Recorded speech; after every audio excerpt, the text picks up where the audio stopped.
It's okay. I'm sure there'll be a cutscene. The Adventure of the Runaway Room.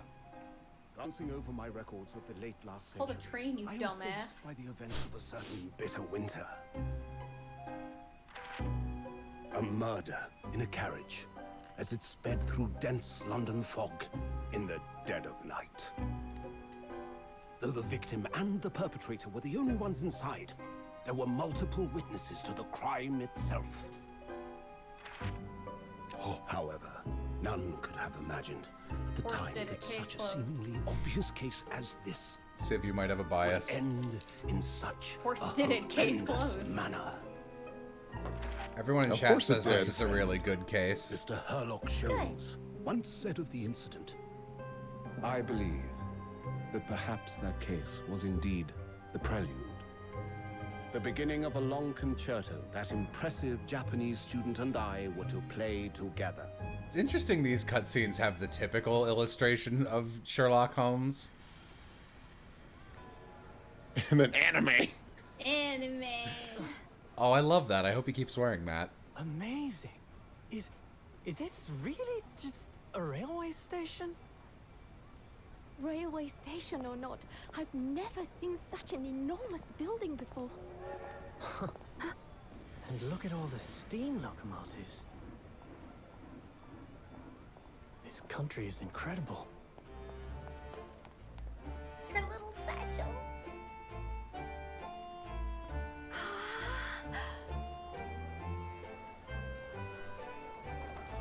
Soaps! Selling soaps and cocoa. Brian's Coco. I feel like I'm dreaming. So this is the capital of Great Britain. So, where to? It's me, the Onceler! Climb aboard. I'll take you. I've got a horseshoe on me nape. In that case, You guess what my job is? the Yup, Supreme leprechaun. Court of Whitehall, if you wouldn't mind. My pleasure. I suppose you're visiting students from abroad, eh? Yes. Thought so. Well then, I hope you enjoy your stay. Thank you for being pleasant. Keep an eye out for the racism. To the centre of the world. He's right terrible around Mighty these spots. capital, London. London's thick with two things, fog and racism. Meanwhile, in my final boss scene. Yeah.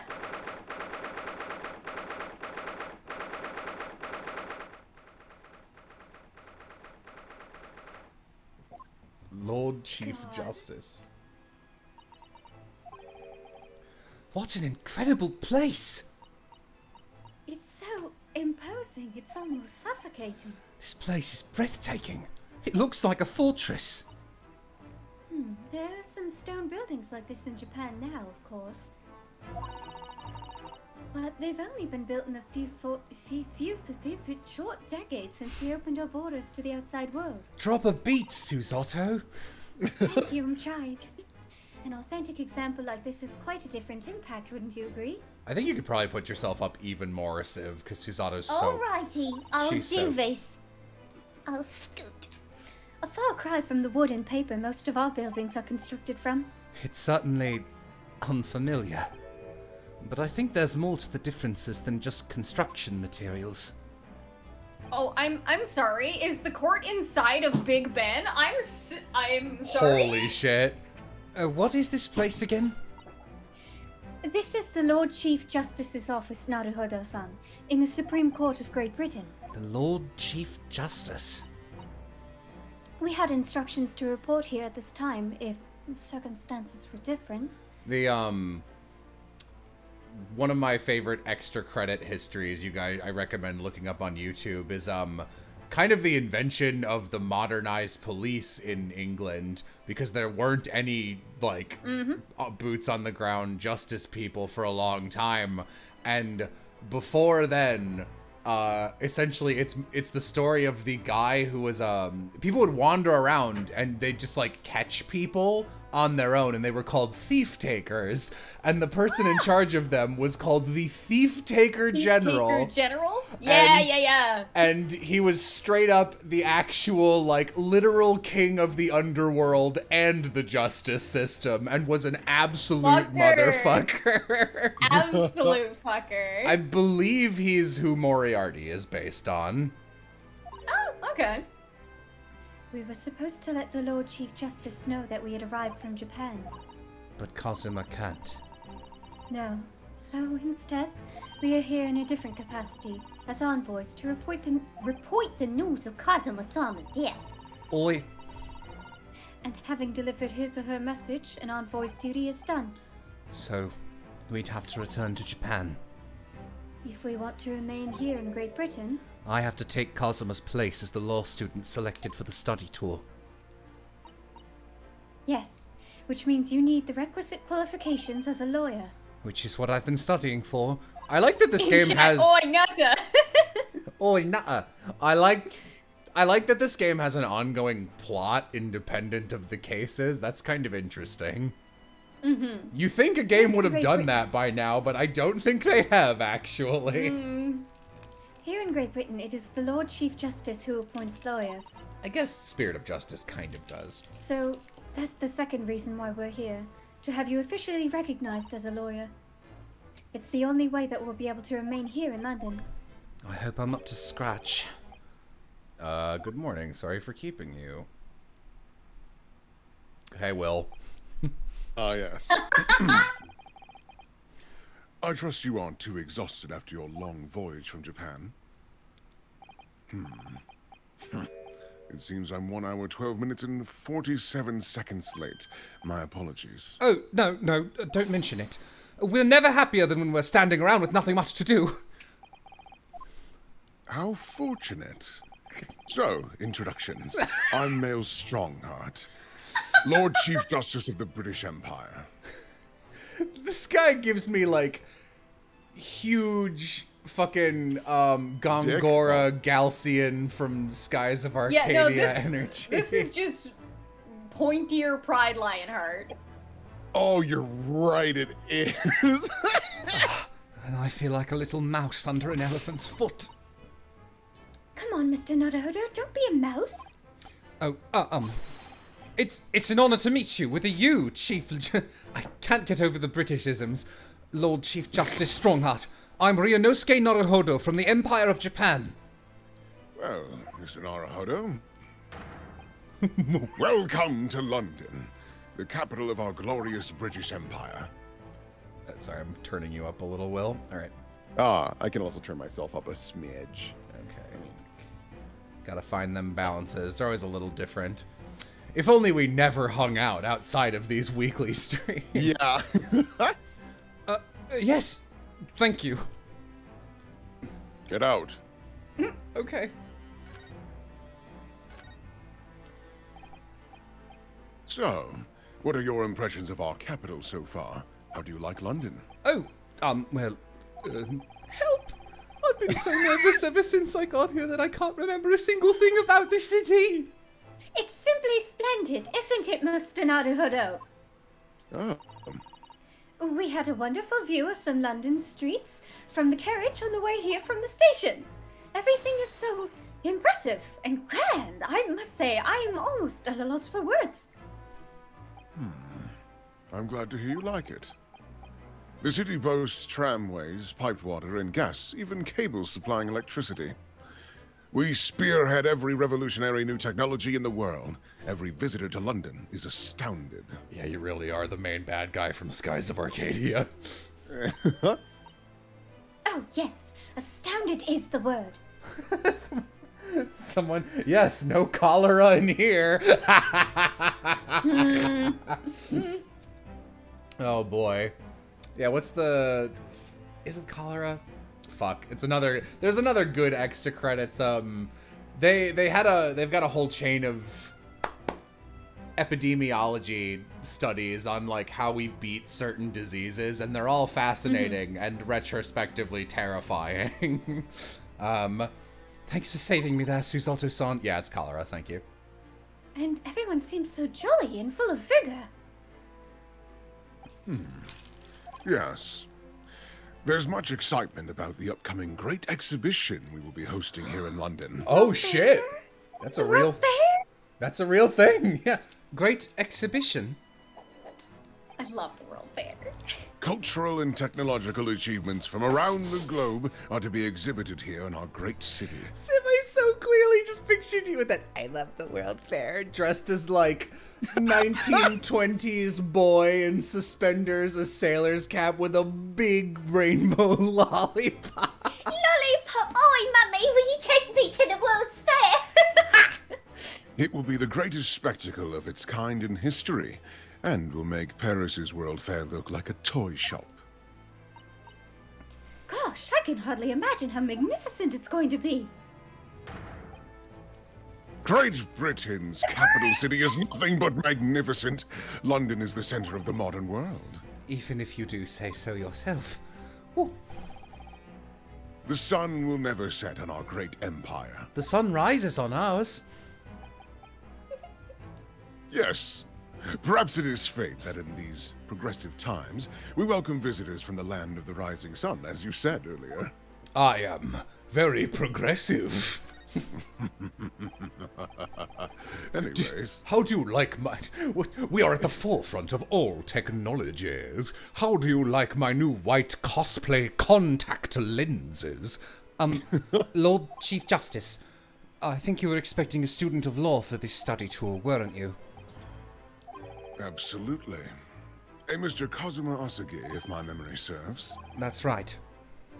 The British government has already been telegraphed a full report on the situation. I understand the young man lost his life aboard the steamboat, bound for our shores. That's amazing. The news reached him even before we had arrived.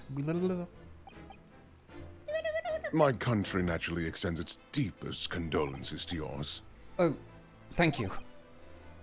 And you honored this appointment specifically to inform me of the news. What are you looking at? Oh, stop looking at me, please. You're very scary. Yes. Lasers. I'm about to explode. We're here in the capacity of envoys from Japan to report the sad news in person. They tell me you Japanese are a people of protocol and courtesy, and I see that's true. And it is with some regret that I must inform you that the death of the young lawyer means this study tour arrangement can no longer proceed. If you would just hear us out, Lord Strongheart. I will not. What do you have to say, madam?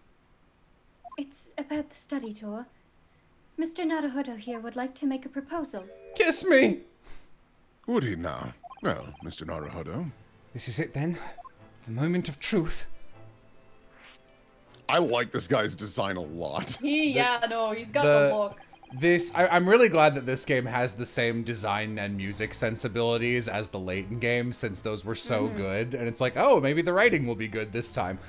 The thing is, Lord Justice, Lord Strongheart, I was... Comment in chat, you may kiss me, Mr. Naruhodo. I was wondering if perhaps... We are the most progressive empire. Give me a smooch. I was wondering if perhaps you would consider allowing the study tour to go ahead. Don't misunderstand me. Britain would ideally like to see the tour go ahead. But without a lawyer from your country, there's nothing to be done. Well, in that case, what if there was someone else? Another lawyer from Japan, I mean. Is there something I don't know? Only a Only single... a single... Oh, no, you're right. Oh, yeah. I'm so sorry, please. Maximum pain. Only a single lawyer was invited to Great Britain from your country. And that was Mr. Asagi. At least, that is what I've been led to understand. Well, the thing is... Oh, this really isn't going well at all. I just can't seem to find the right words to say to this man. Mr. Naruhodo! I could ruin things here if I'm not careful. What am I going to say? If there's someone else here from Japan who could be described as lawyer, There's no one. I mean, it's supposed to be me. Let's be brave. it's me. I can do it.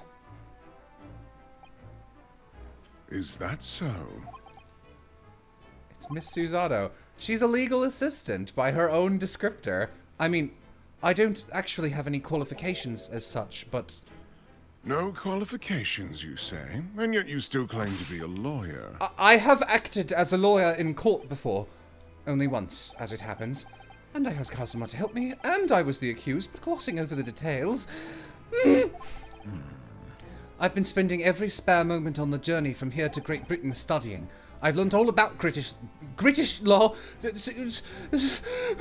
and court proceedings. You're ahead of the curve. That's what we call Great Britain people. British. Well, I was on board the SS Burya. The voyage from Japan is some 50 days, I believe. Not what you might call a full education.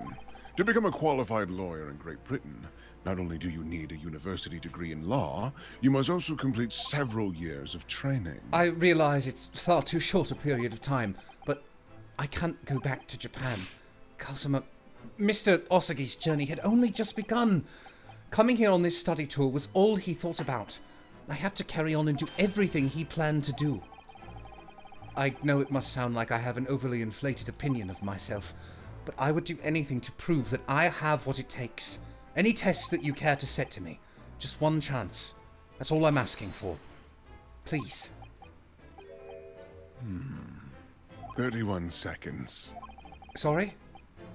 Your opening statement there, Mr. Naruhodo, it was 31 seconds long. Not too brief, not too protracted. A perfectly judged appeal, I would say. Which is a skill that would stand you in good stead. Stead, as you know. Like a horse. You mean the murderer? Oh, thanks. What do you know? So, you're willing to put those words to trial, are you? Well, I'm all for entertainment. So I know that it's a little below the palm line and we're seeing like the wrist of his glove there, but that little triangle of flesh you can see, I like to imagine it's just like, I have these strange gloves that have a tiny bare triangle in the bottom part of the palm. It's his hand butt. Leave him alone. But let me ask you one thing first, sir. Yes? You say you intend to do everything Mr. Osagi planned to do. Are you firmly set on that path? Well, yes, that's my intention. I see. Am I imagining things? Or did his expression just alter for a fraction there? What? Alter a fraction there all of a sudden. I would love it if this guy was a good guy, despite the everything about his energy. Very well. You have your wish. I'll give you a chance. A test to become a specially certified lawyer. Whether you pass or fail is entirely down to you. Really? So, what form will the test take exactly? Tell me, Mr. Naruhodo, what do you consider the role of a lawyer to be? Well, defending people, of course. Die. Well said. So, let's have you defend someone. Hiya!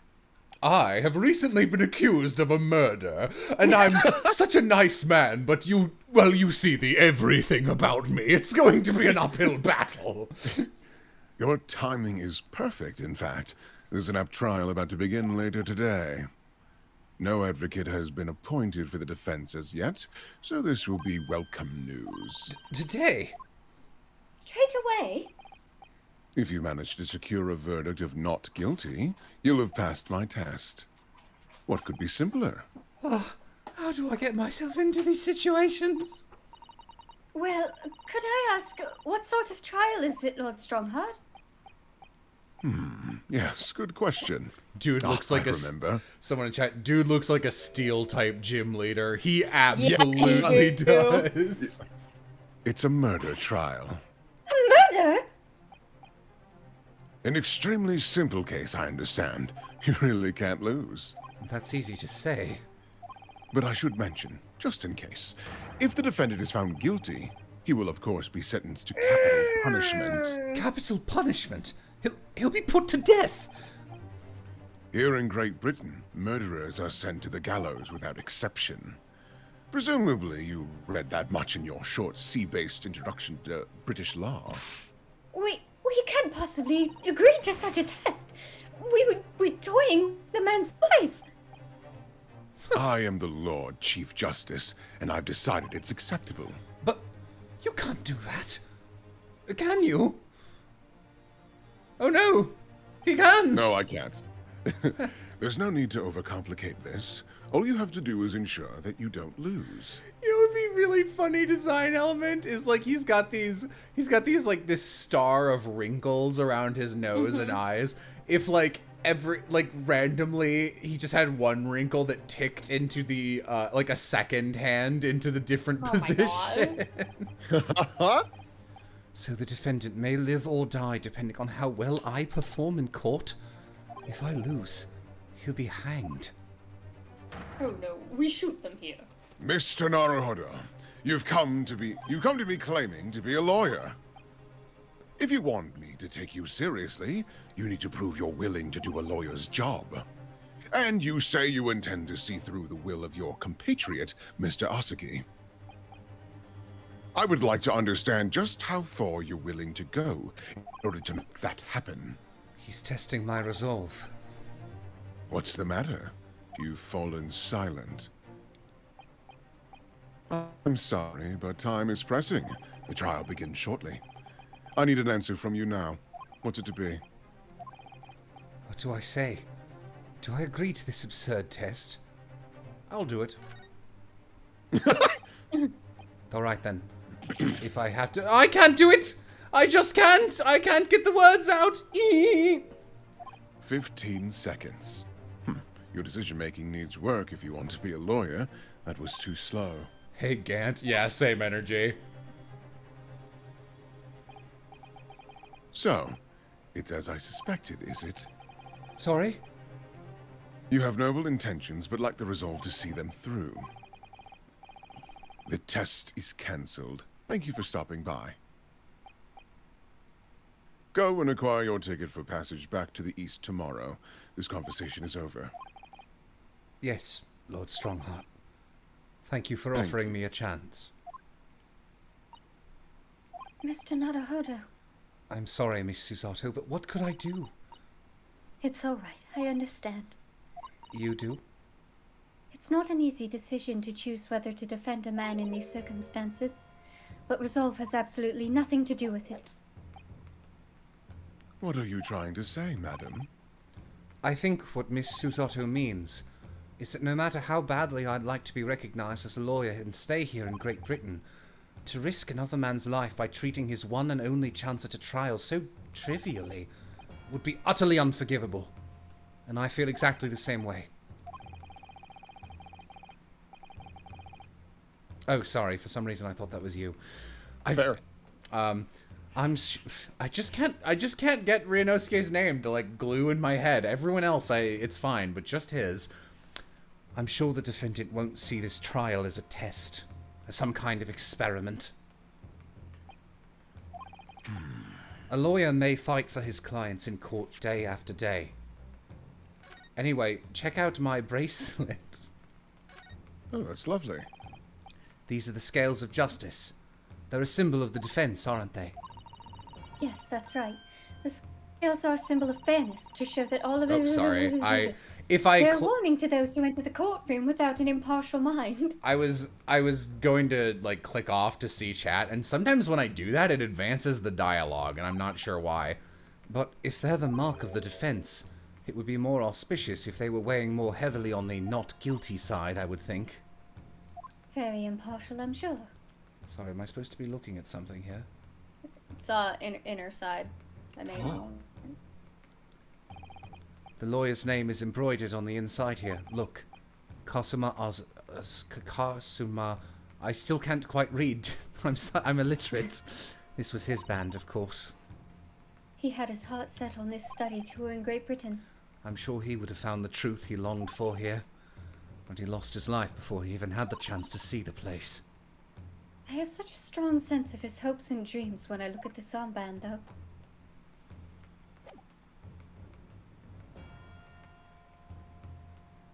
Okay. How old are you? 52. Hey, looking good. Yeah, my looking guy. pretty good for 52. Yeah. I always forget she's 16. Yeah. Little lady. Oh. I'm sorry. I must have... What the... I didn't touch my keyboard. What? All right. I thought the game prompted that. I was very confused there. Huh. Okay. But for each one of those clients, the particular day they stand in the dock may be the only chance they have to fight to prove their innocence. No, I was wrong. I'm not qualified to do that job yet. I'm sorry for wasting your precious time, Lord Chief Justice.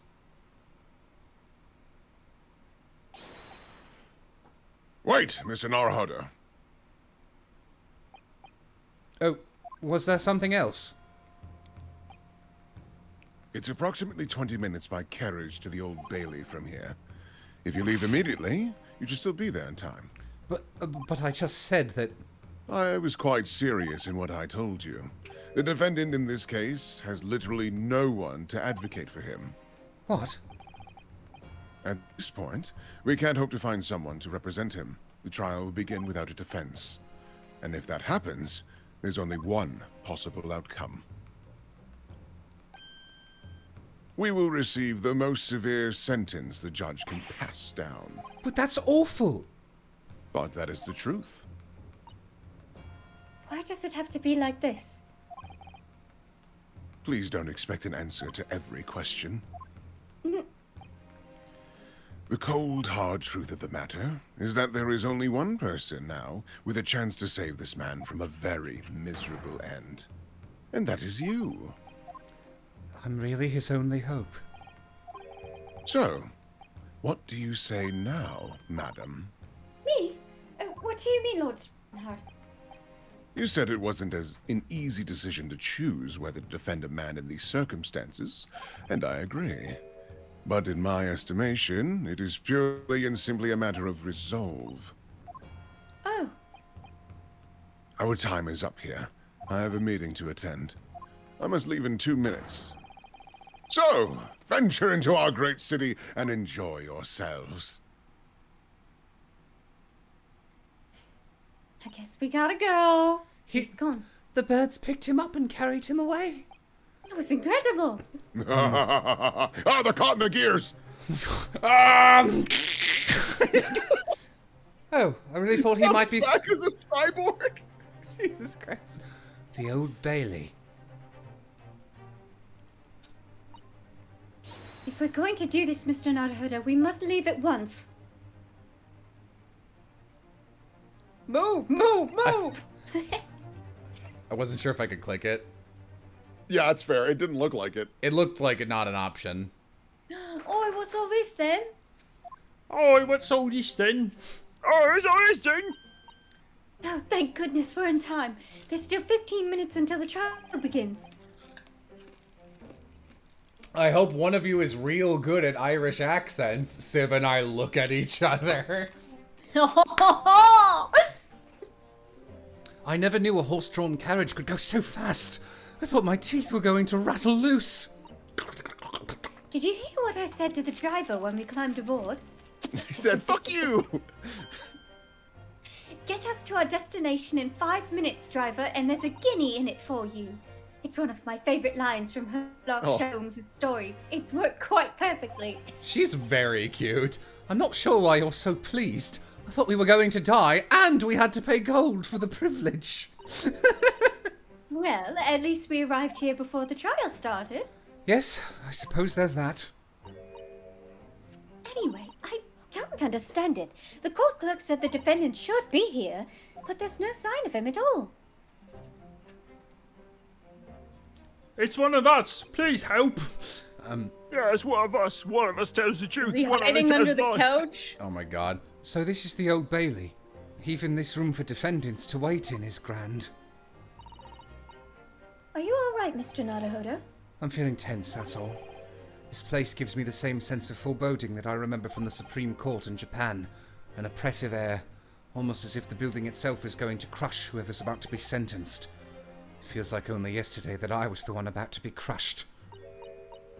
Yes, whoever the man you're to defend is, I imagine he's feeling very alone at this moment. Top of the morning to you, madam. Sir. Oh no!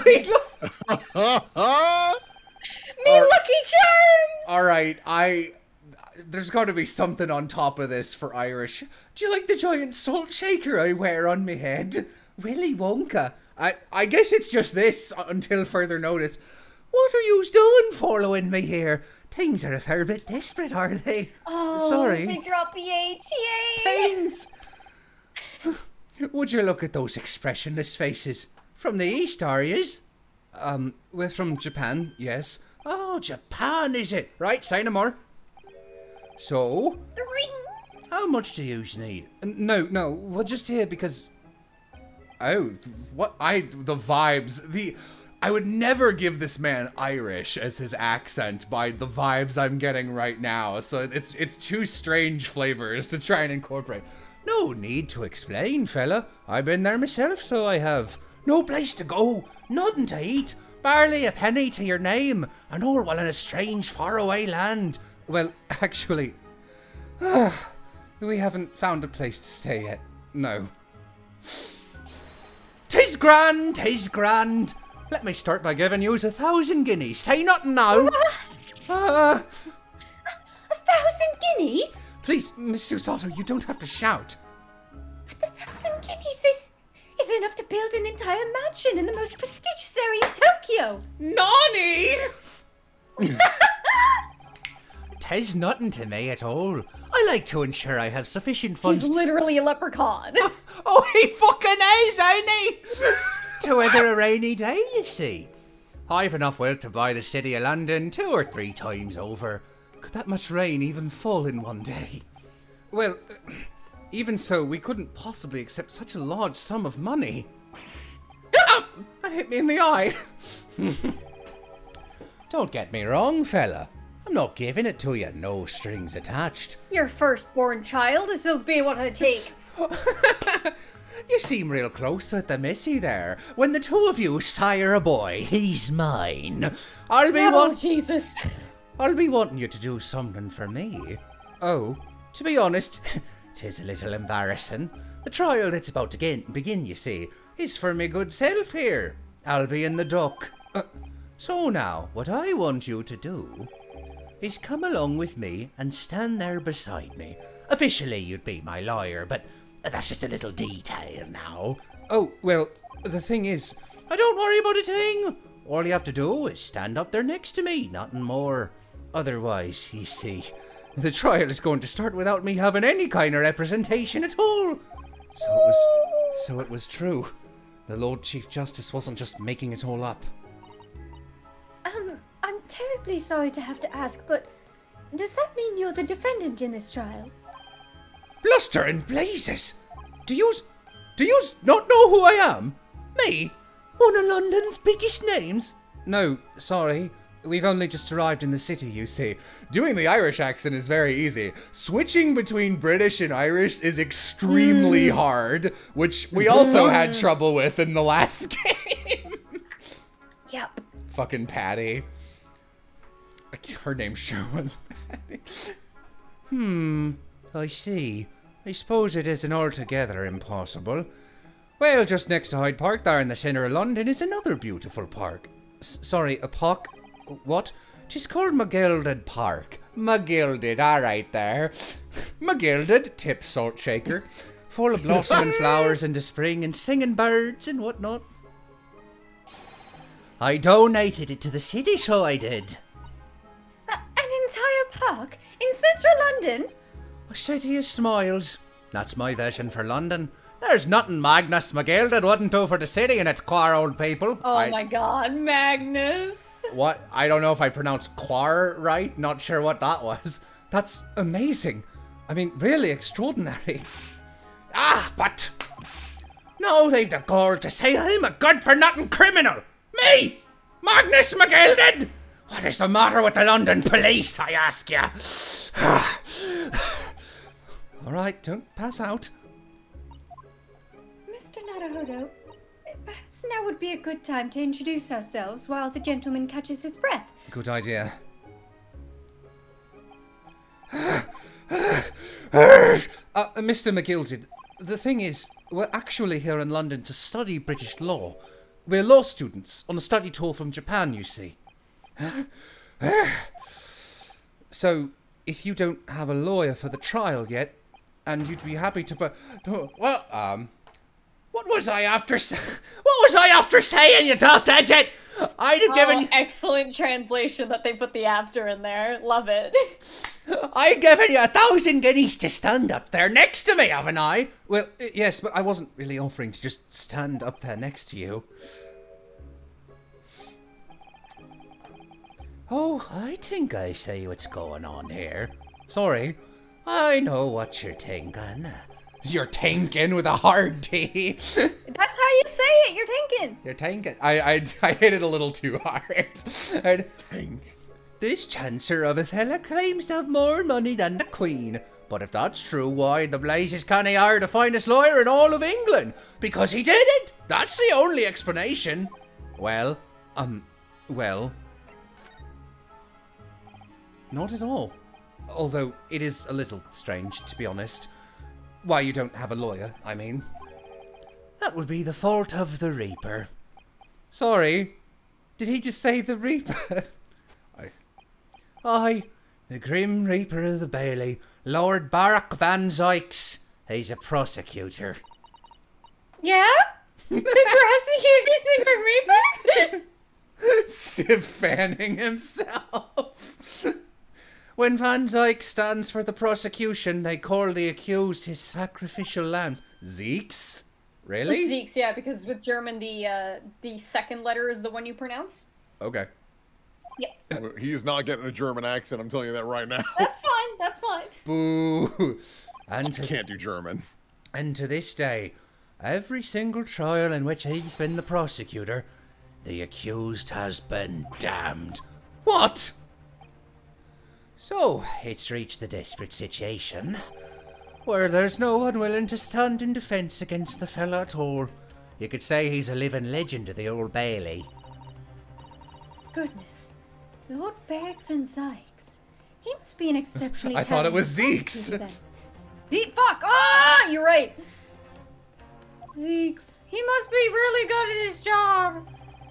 Make Van Zeeks just sound like Dracula. I mean... Talented isn't the word you're looking for, madam. It's cursed.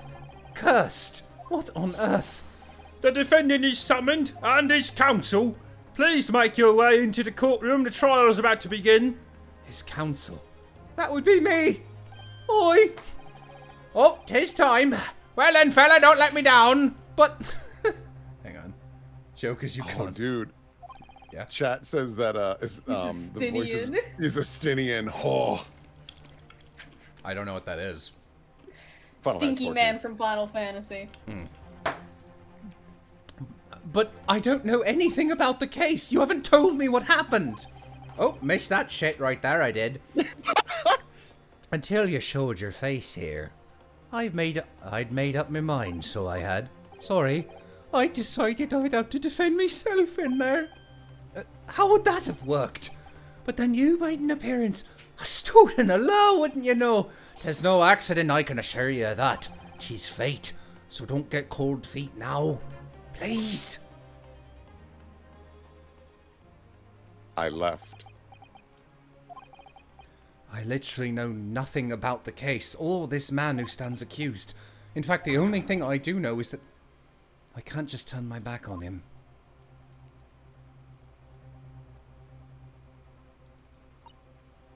Mr. Naruhodo. The man has no one. He'll have to stand alone in that courtroom on with nothing to defend himself. Yes. Something Kazuma would never have allowed to happen. Counsel for the defence, what are you doing? If you're late for the start of the trial, you will lose your right to stand. You'll have to sit. I'll be right there. Wheels him in on a little gym scooter. Thank you. Watch your fingers, sir. It's happening then. My first trial in a British court. I hope you're watching over me, Kazuma. Because I have no idea how I'm going to manage this.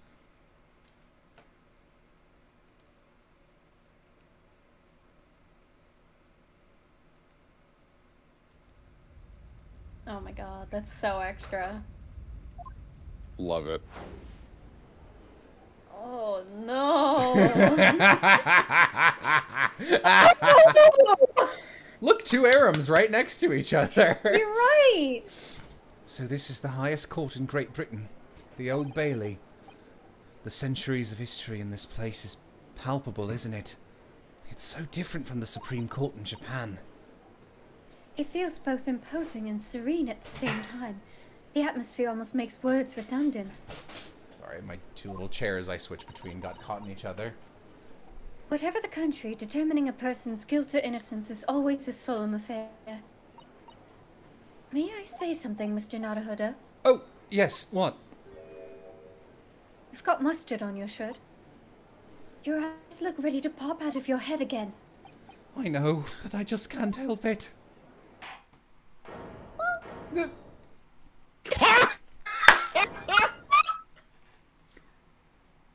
It's Biff. I will be the judge. This is okay. In the name of Her Majesty the Queen, I hereby declare this court to be in session. We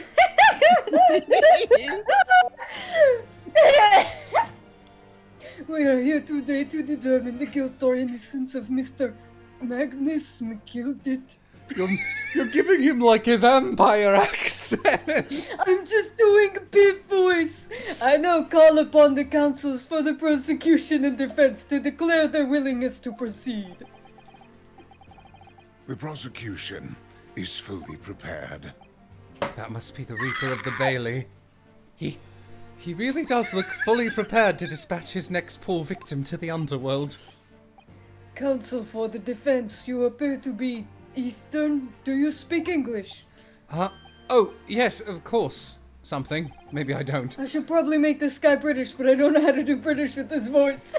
There's something, Piff. Hey, oh, it is hard. Oh, no. I don't know what I'm doing. Hello, Governor. No, you can't do it. Hello, Governor. No, you can't. Incompatible. All right. But he asked if the defense was ready, and I couldn't be further from ready if I tried. Those eyes please me. Nipponese, because Nippon is Japan. Oh, okay. Nipponese. They shroud your fear, your doubt, your trepidation. They run wild, clinging to some phantom notion of courage. The quintessential look of a sacrificial lamb. A cold shiver just ran down my spine all the way to the tips of my toes. What does British sound like again? Hello, Governor. How you doing there? Now, Mr. Gilded. Yes, my lord. You stand accused of murder, a capital offence. You could be sent to the gallows if found guilty. Are you quite sure you wish to entrust your defence to this foreigner? As I've always said, my lord, 'tis a grand thing to give opportunities to the young. Even if the fellow is a student from some little island off in the Far East, is it not the British way to ignore the dangers to yourself and give those less fortunate a fair chance? I like to think that acts of chivalry do the great British Empire proud. Listen to Mr. McGilded. What a fine gentleman London has it in. Did you hear that he donated 4,000 pounds to the government? Mother, may we please go play in McGilded Park? It seems as though everyone in the public gallery is firmly behind Mr. McGilded. I kind of hope he's guilty. Wouldn't that be interesting? Yeah. That's definitely welcome news. And he certainly has a way with words. I'm surprised he couldn't convince anyone to defend him. Eloquently put, Mr. McGilded, and most laudable sentiments. Now, ladies and gentlemen of the jury, I'm sure I need hardly remind you that you 6 members of the put that away, sir. Okay. Have been selected for your impartiality. Are you ready to proceed? Let's pick who wants who. We each get 2 of them. I would like to be the school marm. Okay. I feel like I should be the far left man. That just makes the most sense. Okay. I'm not gonna lie and say I don't want Johnny Knife. Oh yeah, I wasn't even gonna touch Johnny Knife. I knew that was not my territory. I'll be the maid then. I'll be the maid and the school marm. Okay, and Will's already got the other top hat guy, so I'll be the green top hat guy. And we'll be the little old lady. I'll certainly try my best at it. That's perfect. All right, so Will's these two, Civ is the two younger women, and I'm the two top hat men that aren't Will.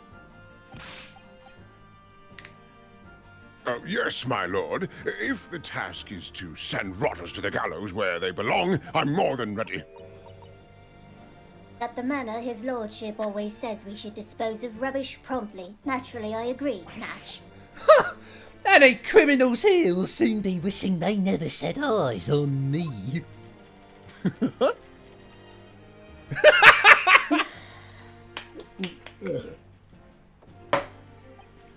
I feel Oh, he's a driver. Yeah. He's got a horseshoe mustache. Horseshoe.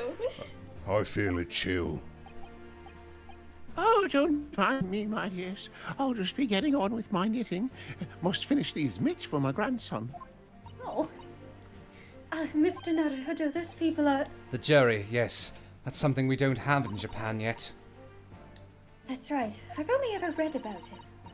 But here in Great Britain, the court's final verdict depends on the opinions of these 6 jurors. The judge passes sentence according to the law, but the jurors determine the guilt based on common sense. So the defendant is ultimately judged from 2 completely different points of view. But how exactly do the jurors give their verdict? That I don't know, but...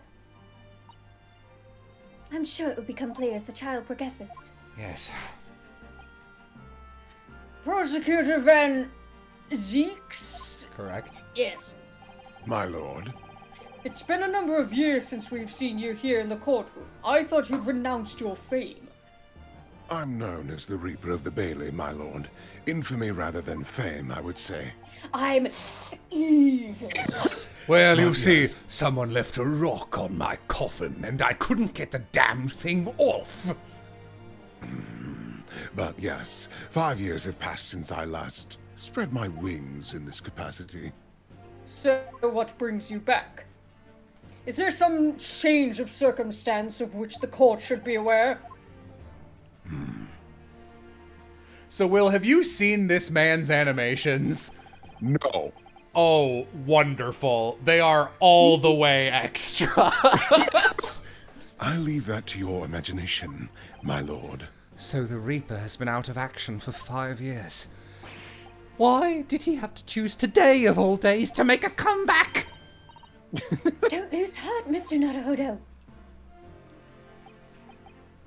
As you wish, sir. The court nevertheless welcomes your return. Now then, opening statements, I think. A summary of the case, if you please. Certainly, my lord. As your lordship is aware, this is a case of overwhelming simplicity. We must be the only ones in here who aren't aware. The incident took place in the late evening, 3 days past. The hour was some minutes after 10. The victim was a maker of building bricks, known in the community as Thrice-Fired Mason. Sorry, thrice? He was a very accomplished craftsman. The bricks he fired were said to be almost indestructible. I love his design. I love that so so wonderful. much. No! The victim's corpse was discovered in omnibus. In an omnibus. In an omnibus. Yeah, it makes more sense now. In an omnibus in service on the streets of London at the time. A dagger that had been thrust into the victim's abdomen is believed to be the ultimate cause of death. Here is the autopsy report from the investigating medical officer at Scotland Yard. Thank you, counsel. I shall accept that the photograph is evidence. Oh. And one further item of evidence. Want to check these first? Yeah, of course. Stabbed once in the abdomen with a knife while journeying in an omnibus. Died due to internal hemorrhaging resulting from the trauma. Okay. He's missing a button. Doesn't look like there's anything I can actually investigate to an extra degree here. Yeah. So, okay. And one further item of evidence. The prosecution wishes to submit these as well. And these are... Someone in chat? Ah, yes, Omnibus, my favorite Ben 10 series. Good lord, is that blood, Counsel? Yes, my lord. Seized by a policeman who arrived at the scene. Apparently you're not allowed to bring your own drinks into the venue. Most He caught me whilst I licked upon the thumb. These gore-soaked gloves were taken from the hands of the accused when he was arrested. What? Mr. McGilded gloves had blood on them? That's not great.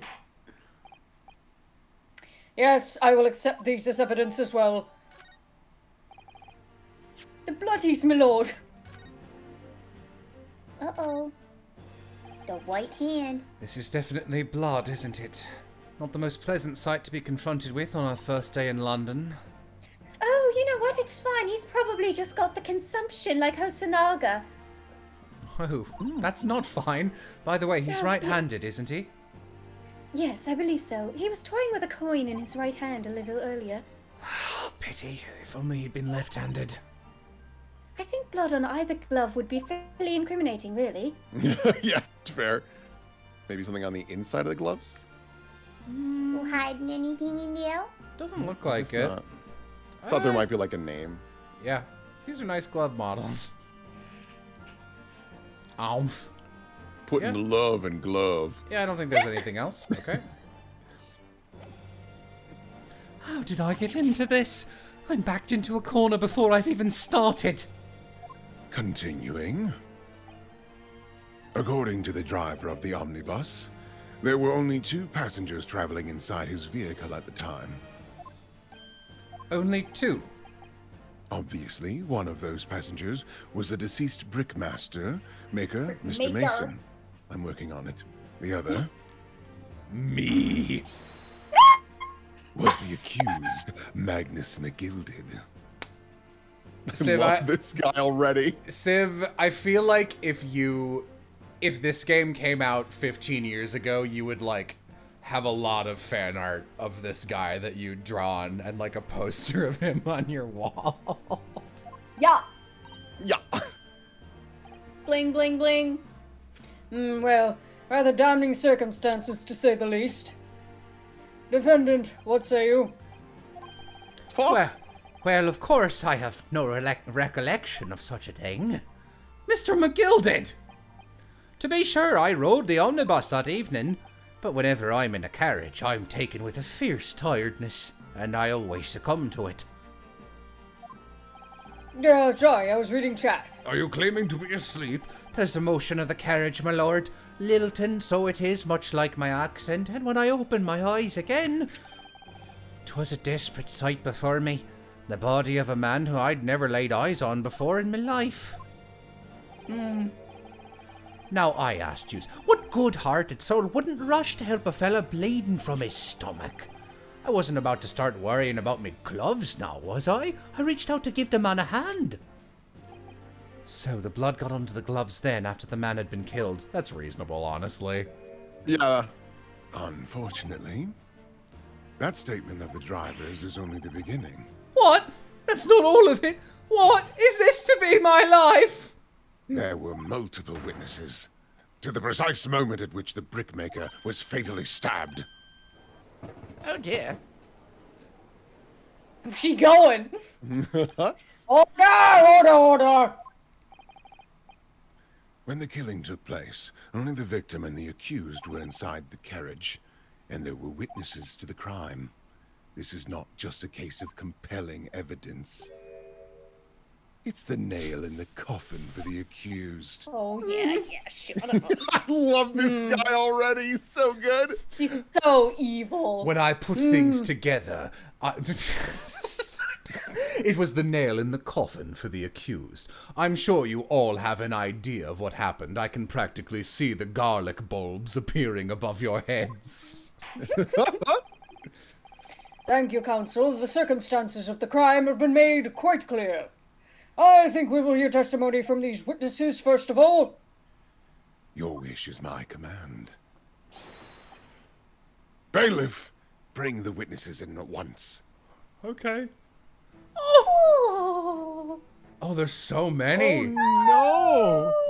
Oh my goodness. Witnesses, your names and occupations. Who wants who? Bimbo! I do kind of want Beppo. Oh, yeah. My name is... Well, everyone calls me Beppo. I drive an omnibus in the East End. Bruce Fairplay. I'm a banker in the city. My name's First, Lady First. I make hats for gents. Let's begin by confirming the facts. 3 days ago, at a short time after 10 o'clock in the evening, all of you present in the stand were in an omnibus and witness to the aforementioned incidents. Oh, someone says, I think Beppo has an Italian accent. Okay. Is that correct? Yes, sir. Right. Yes, sir. That's right, sir. Why are you so cold, Beppo? Because he's a bus driver. He has to sit on top of the omnibus. He's freezing. He's inside now.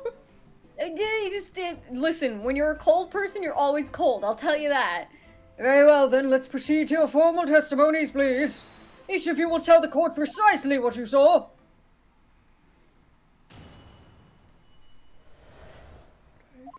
It's so nice to be, like, engaged with an Ace Attorney game. I'm actually, like, excited to see Yeah, what's going on. You can tell this one was written by the series' main writer who wrote, like, the good games, because it's good. It was the last bus of the evening, so I had a few customers. I remember it well. It's just Biff! It's just Biff. It's really getting you. Dude, it's so funny. The combination's really fucking me up, but I don't know why. The victim and the man accused of killing him were sat next to each other inside the bus. Someone in chat, Beppo slaps. No, Beppo would never slap. Oh, you know what? I bet it's Beppo's gloves. Maybe. Oh. Yeah. Then out of the blue, the accused just reached over and plunged a knife right into his guts. That's right. He stabbed him. I screamed. I did. I couldn't help it. Actually, I was too engaged with Beppo. I do need to reread this. Evening. Okay, I was wondering if they somewhere mentioned how they saw this. As soon as I heard the scream, I stopped my bus, and then I saw it too. I think Bruce Fair. Mr. Beppo, I'm going to have to ask you to stop being so pathetically adorable, you little old cherub. Someone in chat says, I think Bruce Fairplay is Australian. I think you guys are maybe fucking with us to see what accents we can do. Aussie's really hard to do, guys. I can do Aussie, but I don't want to give up Beppo. Yeah, exactly, my lord. He's not Australian. Okay, now. These men witnessed the incident in the omnibus with their own eyes. I'd like to ask a question, if I may. You just Yes, did. Counsel. Zing, got him. Well, this testimony makes absolutely no sense to me whatsoever. Why not? Well, if the incident took place inside a moving... it took place inside a moving carriage, didn't it? As has been clearly stated from the outset, yes. Well, in that case... How could those two witnesses, there were three, how could those two witnesses possibly have seen what happened? There's no way they could have seen the inside of the moving carriage.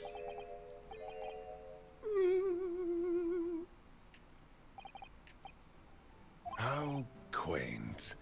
I'd read that civilization in the Eastern Island nations was a good century behind our own. But you're here in London yourself. Are you really so ignorant about our omnibuses? Huh? Tell me, my Nipponese friend, have you even traveled in an omnibus? Well, no. We, only arrived in London just this morning. A couple people mentioned, heads up, Van Zeeks is pretty racist. Great! Oh. That's in line with being a vampire, though, I feel. No matter. I've arranged for us all to see for ourselves. The actual scene of the crime, that is. What do you mean? The actual scene? How? He pulls out a little playset. A carriage is designed to be moved, after all. Presumably you understand that much. Yes. The omnibus the omnibus in which this bloody crime took place is here today, in this very building. Here... What? The entire carriage? Bailiff, bring forth the stricken omnibus.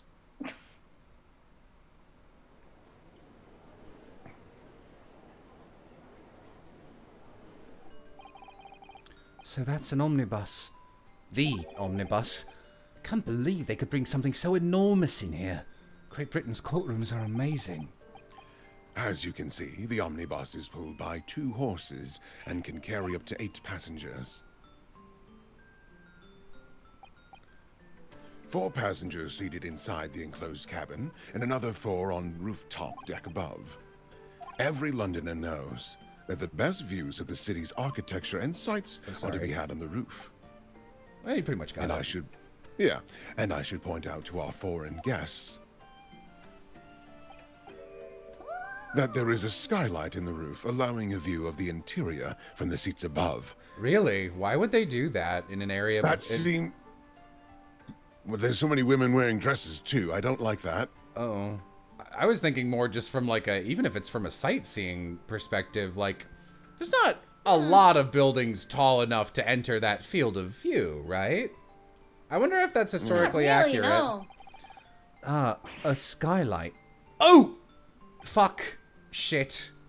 The penny drops at last, I see. For light, I guess? I mean, they've got windows on the sides. All right. These 2 gentlemen were occupying the rooftop seats on this omnibus when the murder took place. I love how his coat is too big for him. It's not sized properly on one side. Yeah. Sorry, I was looking at something. Okay. That is how they came to witness the grim incident through the skylight. Ah, that makes perfect sense. Well, Counsel, this is a first. In all my years behind the bench, I've never experienced the crime scene itself being brought into the courtroom. There are a number of important clues remaining inside the carriage, my lord. I would like to submit the omnibus itself as evidence. That is the prosecution's wish. Yeah, okay. Very well. I see no reason why not. The omnibus is hereby formally accepted as evidence. Oh boy. Okay. Yup. Let's take a peeky poo. Look, babes. Let me, before, I want to see what, Marissa DM me something. I want to look at it.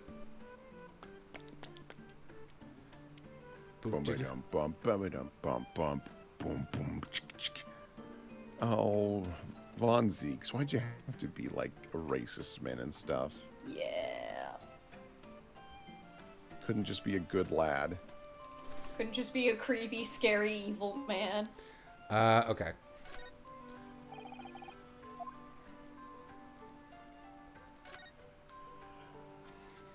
Yes, that's what I was looking at. So this, pointing at the sign, is the roof deck of the omnibus. Oh, you must have a wonderful view of London streets from up here. So people sit all the way up here on bitter winter nights with the cold air rushing past them? I used to give tours at a zoo in the winter that had a similar setup. Could not figure out why anyone would do that. And they have to pay money to do so. I can't imagine how cold it must feel. That just made me think of something horrible. Can you imagine being dragged around the city in the freezing cold as punishment? Perhaps that is the real price you pay to stay out late. Okay. Let's look inside first. I think that makes sense. Yeah. Okay. Well, let's open the door and go inside, shall we? The scene of a murder. It's horrible. Oh, lovely wallpaper, though. I was gonna say. Oh, Jesus. Very Luigi's Mansion. That's blood that's soaked into the seat. The victims, obviously. Yes, and that seat would be clearly visible from the roof deck. Would you really stab someone in full view of the other passengers like that, I wonder? Well, it was after dark, and there was a lamp on in here, so perhaps the culprit couldn't see anything outside through the skylight. Whichever way you look at it, it doesn't seem like it was a planned attack. Let's take a look in our... It's in a book. Ah, there's a poster. It says you can't bring pets with you. There's a poster for the great exhibition that's due to start 6 months from now. There's a lot of focus being drawn to the Crystal Tower, the centerpiece of the whole exposition. Oh, the Crystal Tower. It's under construction already, I believe. People all over London must be fizzing with excitement at the prospect of such a grand event. Whoa. Whoa. Whoa. It's quite a large skylight, isn't it? Yes, quite large enough to afford a good view into the cabin from the roof deck. And there doesn't appear to be a handle or catch of any description, so I suppose it can't be opened from inside the cabin at least. Okay. Oh, oh. The movement's a little weird. Let me... No, WASDA does not make it better, actually. The seat has a handle, it seems. Up. Whoa! Okay, there's a treasure chest. What's all that? Maybe McGillicuddy stuff. This looks like all sorts of equipment that might be needed to keep the omnibus running. Feeding tubs, tools, repair wheels, blankets, horseshoeing tools. Oh, so it's a storage compartment for the coachman to keep his things, it seems. There doesn't seem to be any space for passengers to stow their luggage, that's for sure. Well, I don't imagine it would be very convenient for that purpose anyway. I don't know, that was my first assumption. Let's try the other seat. Nope, okay, only one. Oh, only one side. Is there a latch on the ground? Like the actual like floor looks like it's raised on the sides, maybe? No, I guess it's just the architecture. It's the shading, yeah. Another poster. Is this the same dialogue? No, it is the same one. Okay. Can I close it? Yep. Okay. Oh, all right. Yep, just the seat. The seat looks reasonably soft, but it's actually rather hard when you sit on it. And only just wide enough for two gentlemen to sit side by side, really. Of course, an English gentlewoman would be dressed in such finery. It would be quite impossible for her to climb up to the roof deck, so she would have to be seated in here. Good. Okay. A woman in a kimono would have the same problem. Women's clothes are very impractical, aren't they? Yes. It's true, though. You don't have any pockets. Blame that on the purse industry. Big purse. Anything with the door, maybe? I'm still like... It feels like the kind of thing where, like, there'd be something wedged into a seat. Yeah. I'm not really, like... My brain's not registering, like, oh, I haven't looked at this, or I have. I'm literally just looking for any spot that has a cursor. That's blood. Okay, yep, already touched that. Yeah. Okay. I'm gonna do maybe one. the handle would be important to... Maybe. I'm doing everything but the door because I assume that's gonna take me outside. God, it's so the movement is so strange.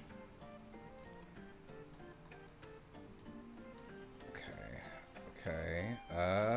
Yeah, no, this looks like pretty much everything. Let's look at the outside next.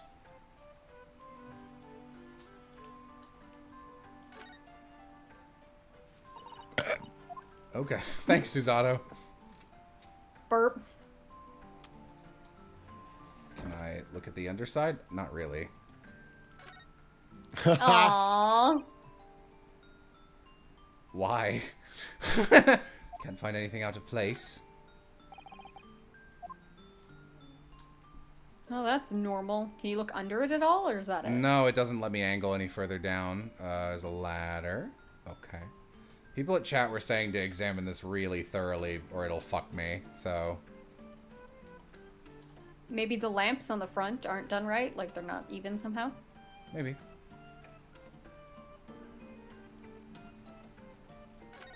Oh, okay.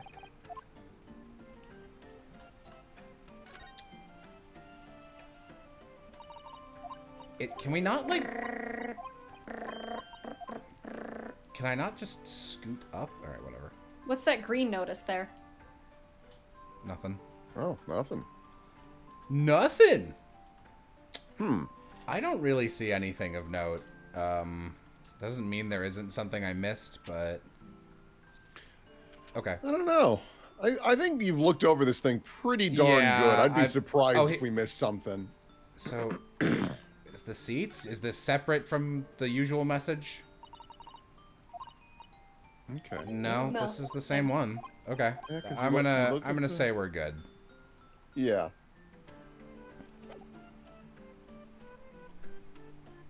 Oh, that's me. I can't believe it. I can't believe it! The entire crime scene entered as evidence? Yes!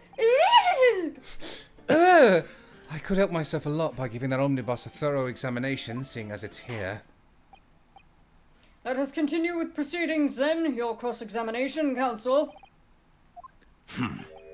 Don't you humph me, young man? My apologies. Pray don't expect this Nipponese stray to understand the intricacies of a British court's cross-examination rights. I won't slap him. Alright. My first cross-examination in a British court. Maybe don't do that right now, man. Focus, Ryunosuke. Focus. The way you clap is intriguing. Okay. Okay, a few customers. The victim and the accused sat next to each other. Okay. Then out of the blue, the accused just reached over and plunged a knife right into his guts. Okay. That's right, he stabbed him. I screamed. I couldn't help it. That's not very much information. I stopped the stream. I stopped my bus. Okay. I'm gonna press these two and then the last one. Hold it! And you saw them through the skylight in the roof of the carriage. Oh, right, this. That's right. When you sit up on the top deck, the window's right there at your feet. There was a lamp on inside, so I had a pretty good view. The two of them were wearing hats, and I couldn't exactly make out their faces, but there's not a shred of doubt in my mind that it was Mr. McGilded. But how can you be so sure? Well, how can I put it politely? McGilded is a gentleman of rather small stature. I couldn't have mistaken him for anyone else. Let's not forget that when the vehicle came to a halt, the only people inside the enclosed cabin were the deceased Mr. Mason and Mr. McGilded. There is no room for doubt here. I really wish there was. Okay. Okay. Let's press that. You actually saw the exact moment that it happened. Didn't I already testify that? Or are fair dinkum? I don't know either. Yeah, hard-working city bankers not considered trustworthy these days. Oh, no, I didn't mean that. This is no good. I've really got his back up. What? Sorry, I'm... My lord! Juror number 3, what's the meaning of this? My mind is made up, my lord. Completely and utterly made up. Made up about what? I don't like the stinking rich. Never have. They're always up to something or other that they shouldn't, but you're not wrong. Every single one of them.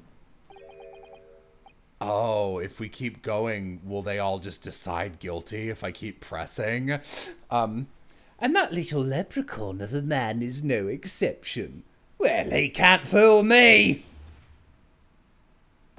Oh!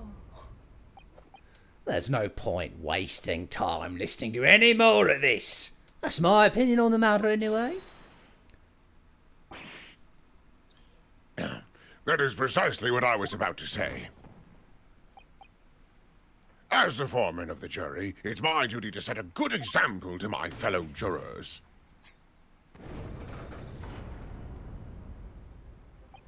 What is happening here? How look at me. Don't worry about it. Let me see. Ah, yes. It seems that's how the members of the jury give their verdicts. With fire? Apparently, yes. White for the innocents and black for guilty. And the 6 members of the jury make up their minds about the case. Why are there 6 jurors? Why is it an even number? One by one, they each cast a ball of fire into the great scales of justice as we saw a moment ago. So, what? So if those enormous scales fall completely to the black side, does that mean... Oh, the judge counts as a juror. Okay.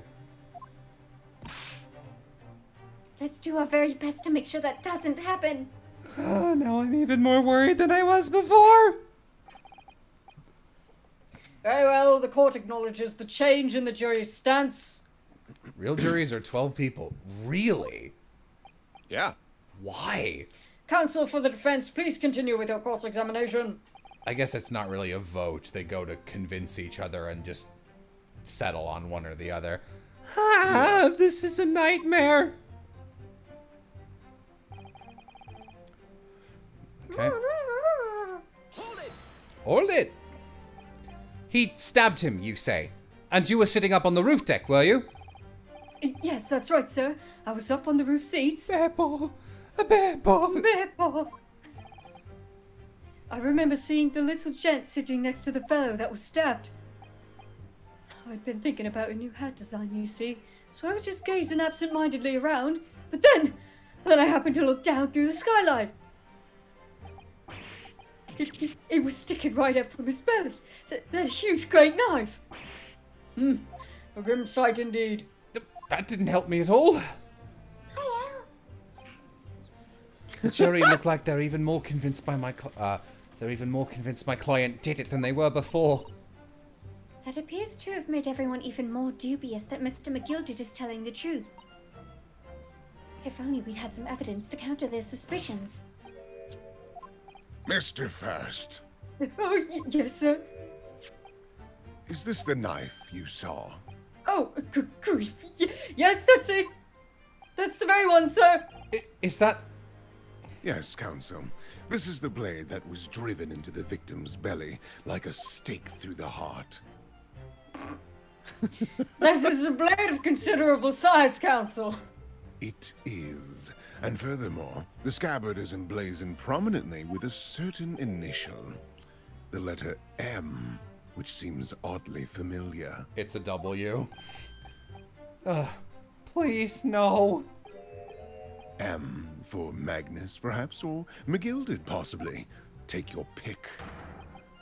It seems this particular big name in London made a magnificent mistake. But... W for Wumbo. But there are M's everywhere! Like in Mason. This blade is far too extravagant for a poor brickmaker to even known to have owned. No, this weapon of murder almost certainly belongs to the accused. Not conclusive, but certainly compelling, counsel. Okay. My lord, if you'll forgive the interruption. Sorry. One second. That's a fucking W. That's absolutely a W. Absolutely a W. The ornate letter upside down W. Undeniably Mr. Magnus McGilded's initial. And it's beautifully gilded, too. It must be very valuable, I should think. Let's pawn this for our return ticket. What is it? Look at this M. If you turn it upside down, it becomes a W. This could change everything. A W? Yes, this is one of those, you know, turnabout cases. I'm sure of it. I'm afraid I don't know at all, but what I am sure of is that this is an M. Oh, well, that idea was pretty quickly quashed.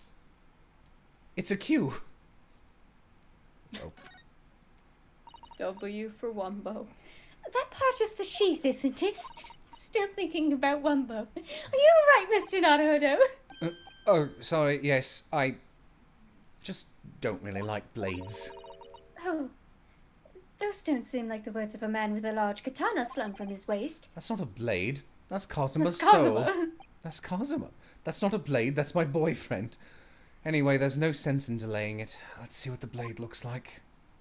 Okay. Whoa! Could look better. It's a cool knife. It's a cool yeah, it's a cool knife. Oh, that looks a lot like blood. It surely is blood. The victims. An Englishman's blood looks a lot like a Japanese man's blood. Did you think it wouldn't? Sorry, it's just that we've only just arrived here in Great Britain, finding it a little hard to adjust. Yes, I do understand. Also, we're in a murder trial and I'm freaking out. Excuse me, the defense would like to add, this is a bitchin' knife.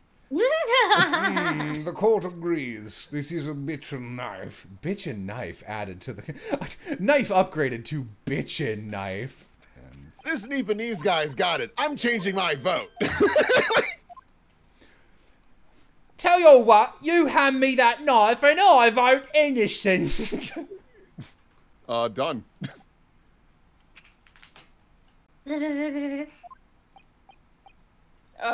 Juror number 2, go on. Mr. McGilded is a pillar of society and a gentleman's word should be sacrosanct. However, what was that? Hold on, what was that? Those of us in service know we must accept hard truths. Wait, what are you about to do? Dispose of the rubbish.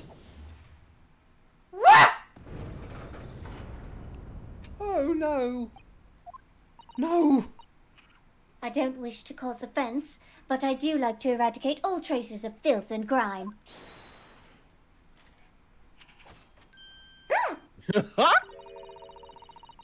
I have painstakingly typed every word uttered here. Oh, a stenographer, how lovely today, and cross-referenced all the facts.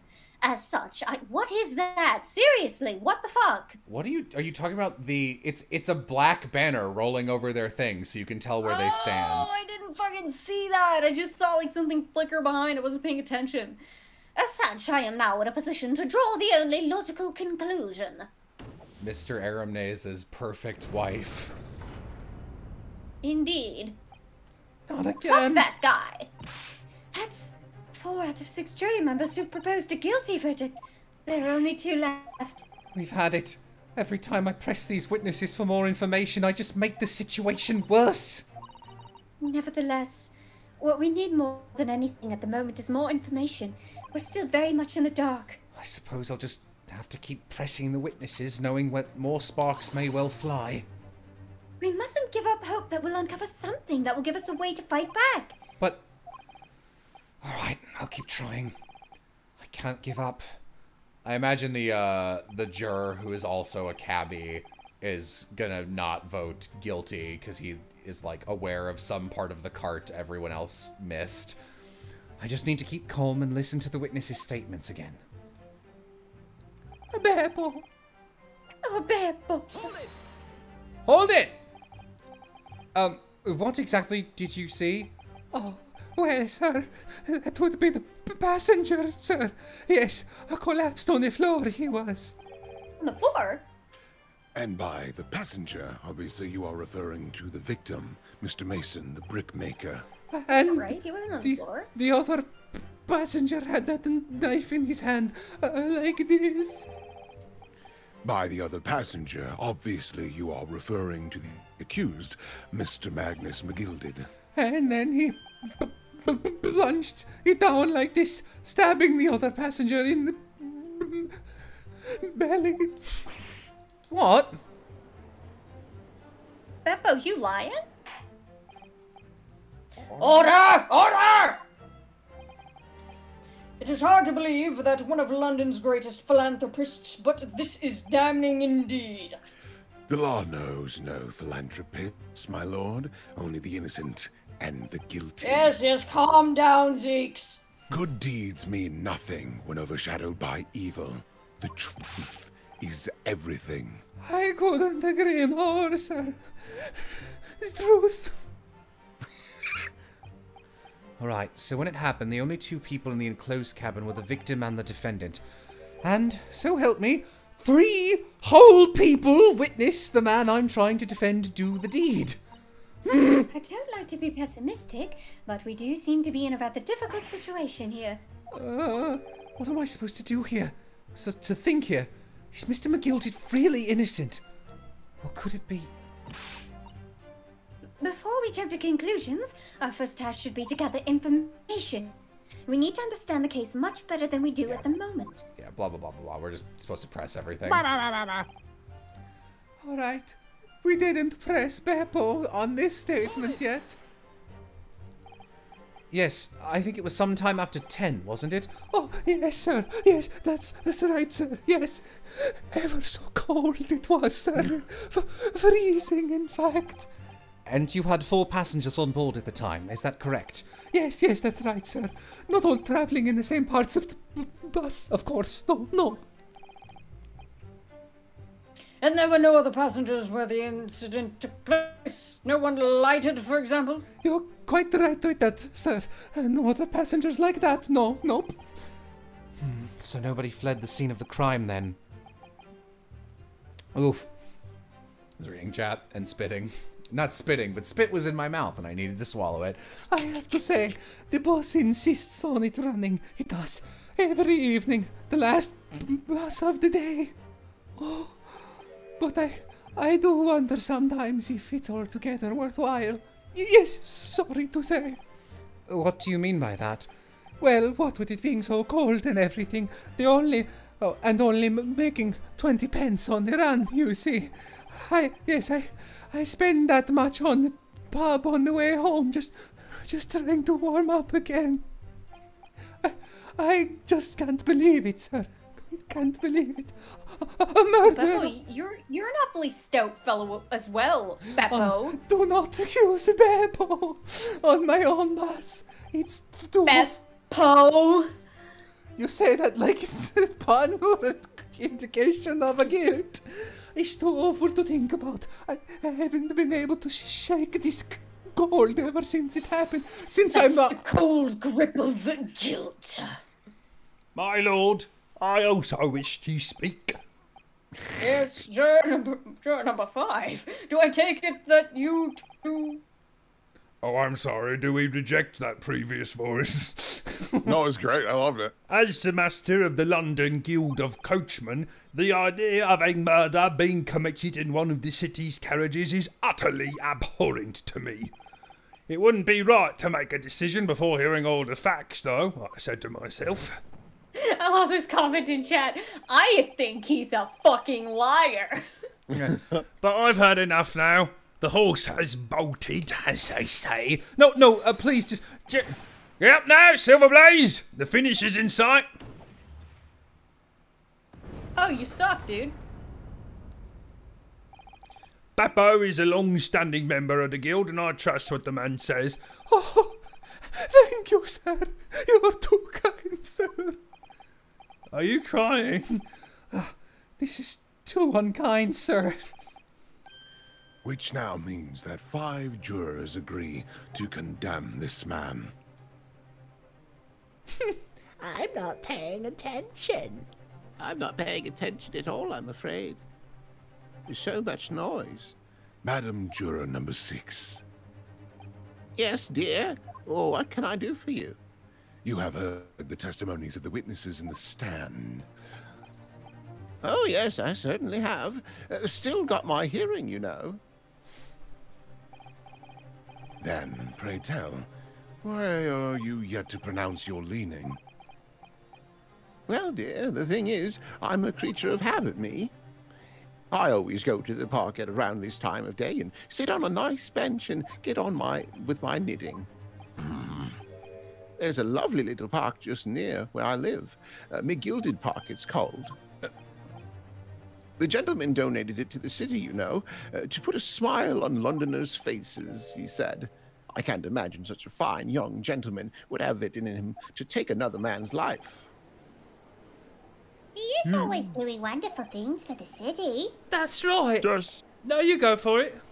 No, that's right. A man like that wouldn't stab someone, surely. Mother, may we go to the McGilded Public Library later and borrow some more books? Mother, do you love her more than me? How many Londoners live with their heads in the clouds? Do you people not know? what kind of a man Magnus McGilded really is. What kind of a man is he? The philanthropist, Magnus McGilded, has enough wealth to purchase the entire city he claims to value so highly. But where did all that wealth come from? Your I see. Keep going. Okay, your client is a Shylock, sir, and one with the very darkest of souls. What? Stone the crows! McGilded lends money at extortionate rates of interest, so his victims have no hope of repaying him. What? Oh, is that a slur? I've never heard that word. I've never heard that. Sorry. The keep going. I thought Civ realized something and you were pausing to let him speak. So I said keep going. My bad. Yeah, that's what I was confused by, because I was like, is this, because I saw chat was mentioning something. I was like, is this it? And you were like, keep going. I was like, all right, I guess I'll keep going. Yeah. Oh, I'm very confused now.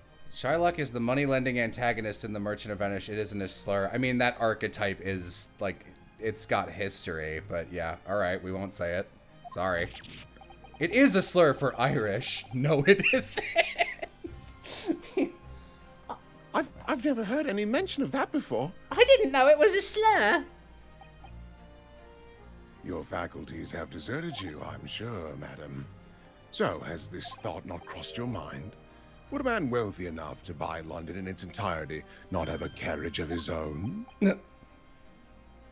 What possible reason could this man have had to make use of a public omnibus service? You're not saying that... The victim, a poor brickmaker, had next to nothing to his name, save considerable financial liability. It will come as no surprise that his creditor was the accused, Magnus McGilded. But let it also be known that the very day Mr. Mason was killed was the final repayment date for his debts. Good gracious, what is this law we're receiving? All right, calm down, chat. I don't care what you guys do and don't think is a slur. We just won't say the word. The brickmaker was destitute.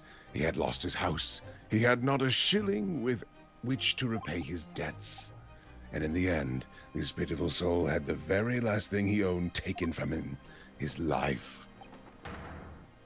By the merciless philanthropist pretender, Magnus McGilded. I don't believe it. If I might add something briefly... Miss Susato? Oops. You claim that the victim had been lent money by Mr. McGilded. But where's the evidence to support your claim? Where did you get that?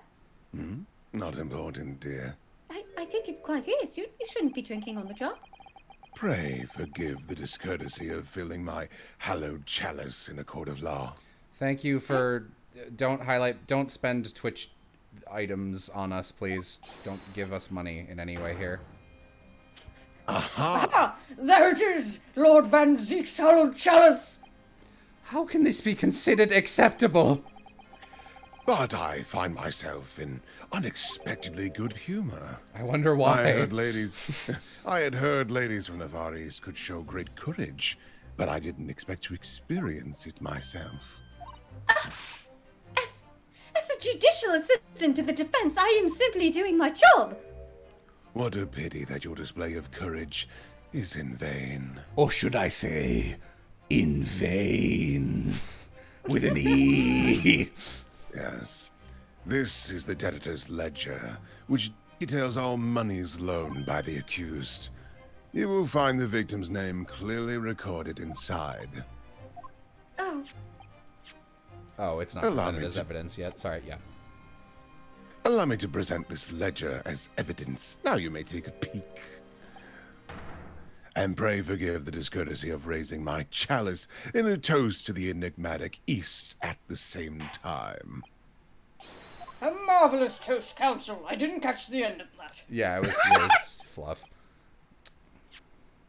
Okay. can we pass that around? Sir, please, can we have a little sippy, everybody? This is blood. This, I'd also like to submit, I'd like to submit the victim's blood as evidence. This portfolio must contain all sorts of secrets for London's gentry. Oh dear. Do you really think we ought to look inside? Well, it's not as though we know any of London's gentry personally, is it? Apart from our great detective, you know. Actually, I wonder. I assure you, we will not find Mr. Sholmes's... I didn't catch that. Well, we'll see what we find. I hate rich people. Rich people stinky. I hate them. This is the leprechauns thing, not... I hate rich people. I don't have access to history right now, sorry. Hey, well, I suppose they're probably not all gentlemen. Not all gentlemen at all, are they? What? Okay. After all, not everyone in this country is well off. Ah, goodness! What is it? Look at this. Do you see this name here? Bruce Fairplay. Bruce Fairplay. Should that mean something to me? It does sound strangely familiar, actually. Bruce Fairplay, the witness testifying at this very moment. Oh, yes, of course, the banker. Why is his name in here? He borrowed 20 guineas, did he? And look, the repayment date is fast approaching. Conflict of interest. Again. Of course. But this could be very useful information. Okay. I assume this all gives me the same thing, but just to be sure. Okay. Yeah. No, that's a good idea.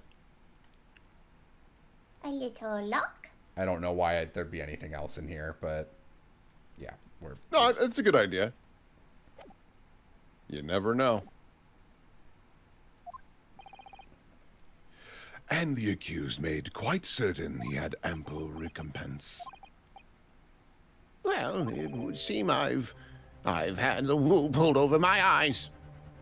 Regrettably, madam, that is the modus operandi of this.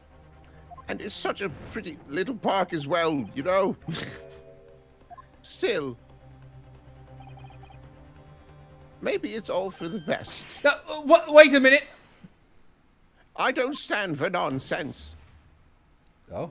Well.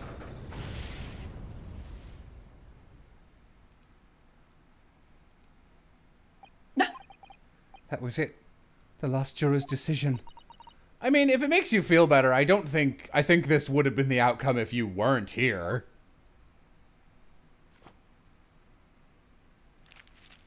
I think the judge maybe counts as the last one.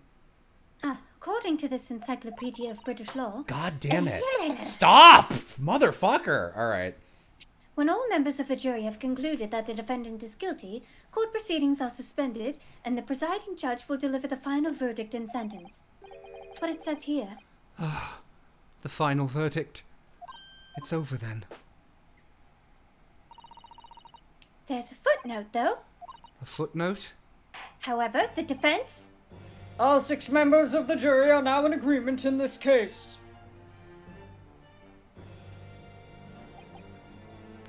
Allow me to convey my respect for your swift and righteous decision. According to the laws of this country, I will now conclude the trial by delivering my final verdict. I trust there are no objections. Miss Susato, just tell me one thing. Oh, yes? You were in the middle of saying something before? The footnote in your Encyclopedia of British Law. However, the defense. What did it say? Why would you... He is bringing the gavel down right now. Why would you be like, please, if you'll give me one last moment, could you possibly finish your sentence? I was going to before you interrupted me. When all members of the jury have concluded that the defendant is guilty, court proceedings are... Then the footnote says, however, the defense has the right to demand a summation examination of the jurors at this point.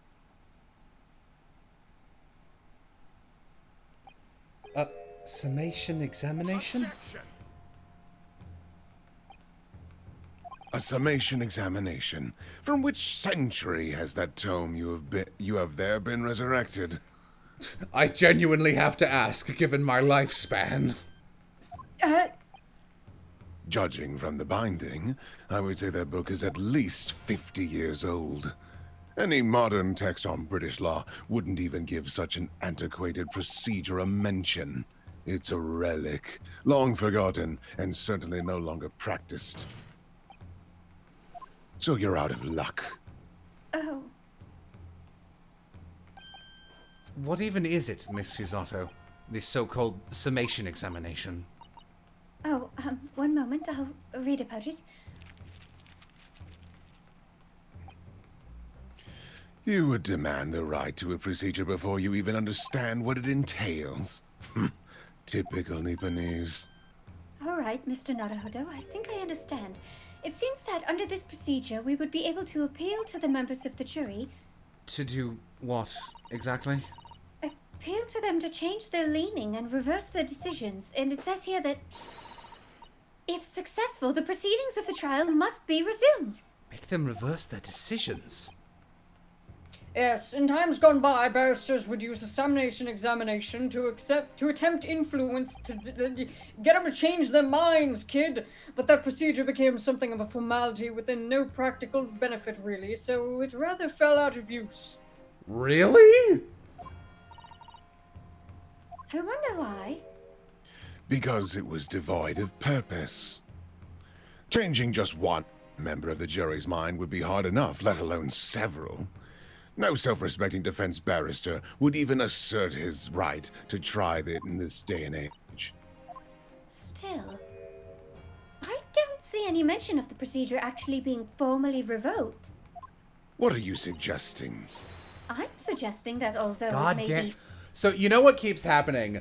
A is mouse 1 and B is mouse 2, and while normally how I prevent from double clicking is I tilt my hand to the right, which in this case hits right click, also advancing the dialogue.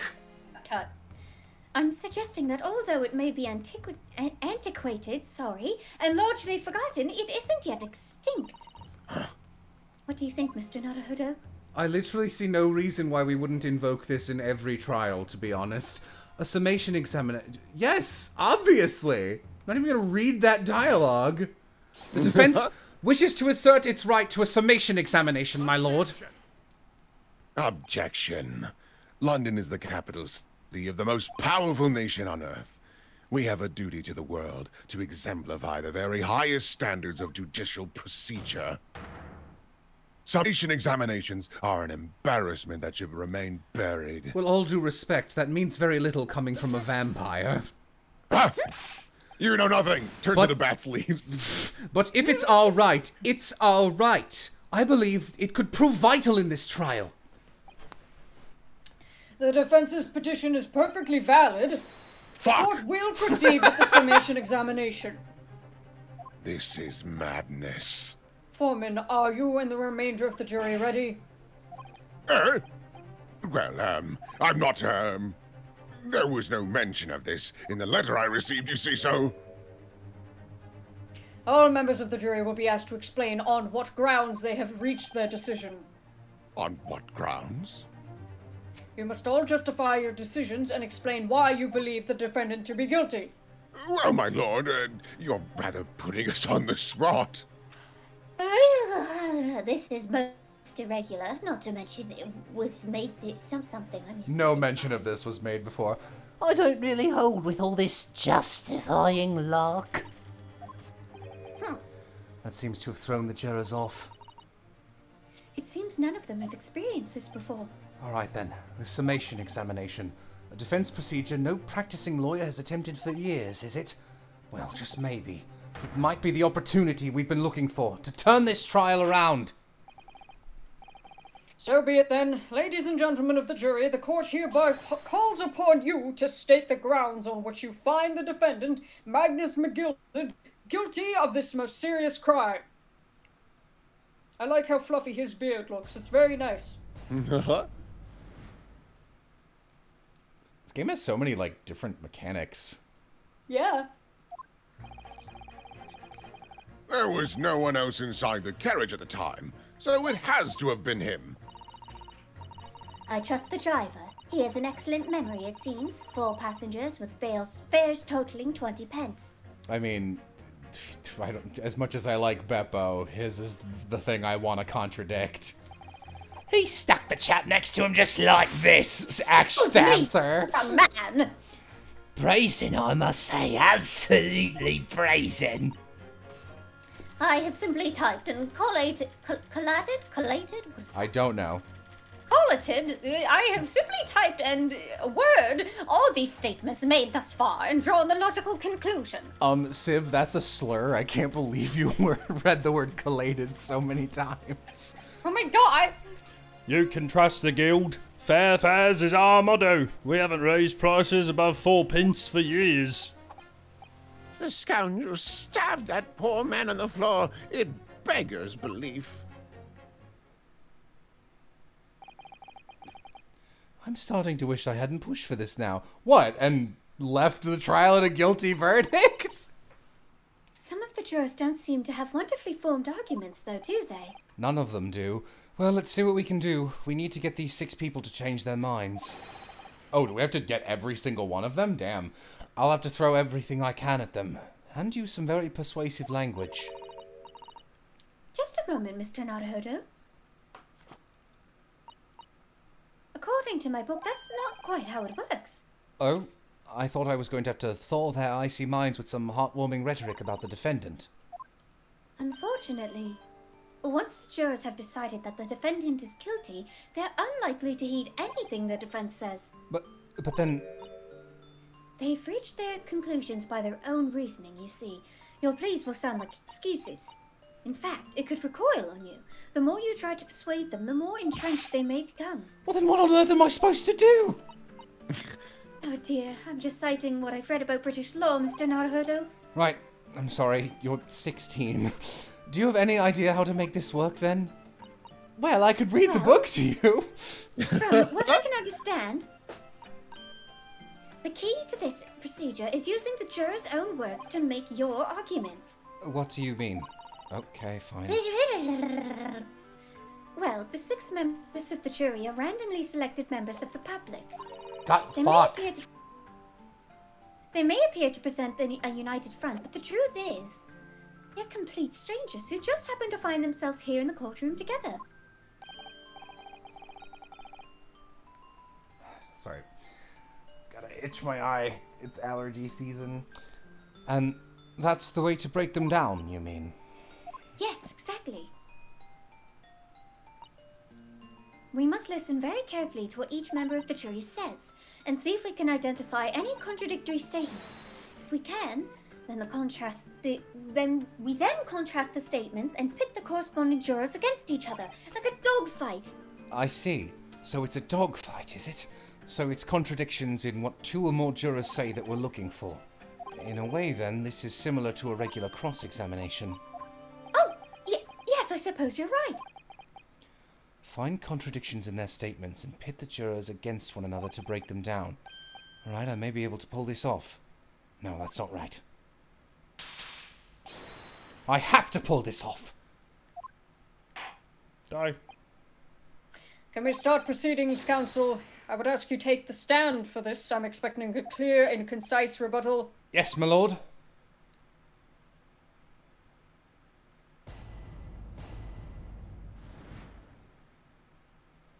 He's pretty handsome. We don't need to read this again.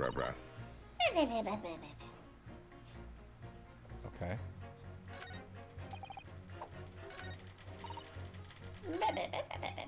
Oh, motherfucker. No, right, I forgot it doesn't matter if you click the left-hand one, it advances forward regardless. Weird keyboard control choices. No, not right now. I don't need to look at any of this.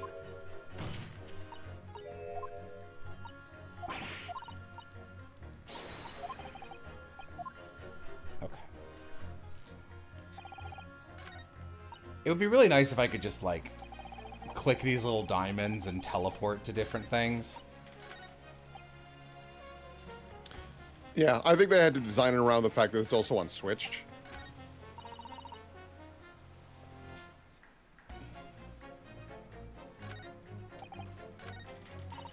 Okay, wait. 4 passengers totaling 20 pence. Oh my god, was Beppo charging them more so that he could afford his drink at the pub? Yeah, probably. That's how much it costs to take the omnibus. That's right. As a guildmaster, I decided to set a policy for all drivers across the city. 1 fare no matter which bus you take or how far you're going. We have to compete with the rise of the motor car, you see. Us coachmen have to make a stand together. Motor cars, you say? Yes, and this murder on one of our buses is extremely damaging to our cause. It's beyond the pale. Am I allowed to have this liquor flask as a juror, by the way? Looks like a guy with knife. Fucking Zeke's, man. It'll lead to a decline in passengers. You mark my words, and it's all that rascal's fault. He has to pay.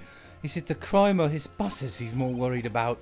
Anyway, every member of my guild is reliable and trustworthy. So if the driver says he saw him do it, that fellow on the dock is as guilty as sin. Okay. Because...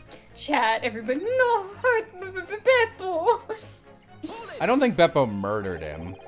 No. But does his ability to recall his takings that night really tell us how trustworthy the man is? I manage all his lordship's cash affairs, so I'm very particular when it comes to accounts. I see. A single penny can mean the difference between life and death, after all, can't it? No, it can't. That's a saying in your country? My point is, a man who minds his figures is a man you can trust. Those of us in service would swear to that, sir. Does that bench really need any more polishing? So if the good driver says that he saw Mr. McGilded in the act, I don't doubt him. The only task left to do today is disposing of Mr. McGilded. Now wait a minute. One of the other jurors mentioned something about money, I think. Okay. Now would be a very good time to do something like this. This is just, like, how-to, so we don't need to read Yes, it. has. Okay. Now, do I pit? Interesting. Objection. Objection. Those two statements clearly contradict each other. Right, Piff. They do. Explain yourself, counsel. Me? Oh dear, what have I said? I swear on Silver Blaze's mane and name. That's cute. I haven't the first idea what you're talking about. According to the group testimony we've heard so far, there were 4 passengers in the omnibus on the night in question. And according to the coachman, Mr. Beppo, he took 20 pence in fares. Quite right, I have those precise details typed neatly here in front of me. And juror number 5 also told us the following. The fare for the omnibus is always 4 pence. That it is. A fair and convenient single price. Just the way London's carriages should be operated. But that doesn't add up at all.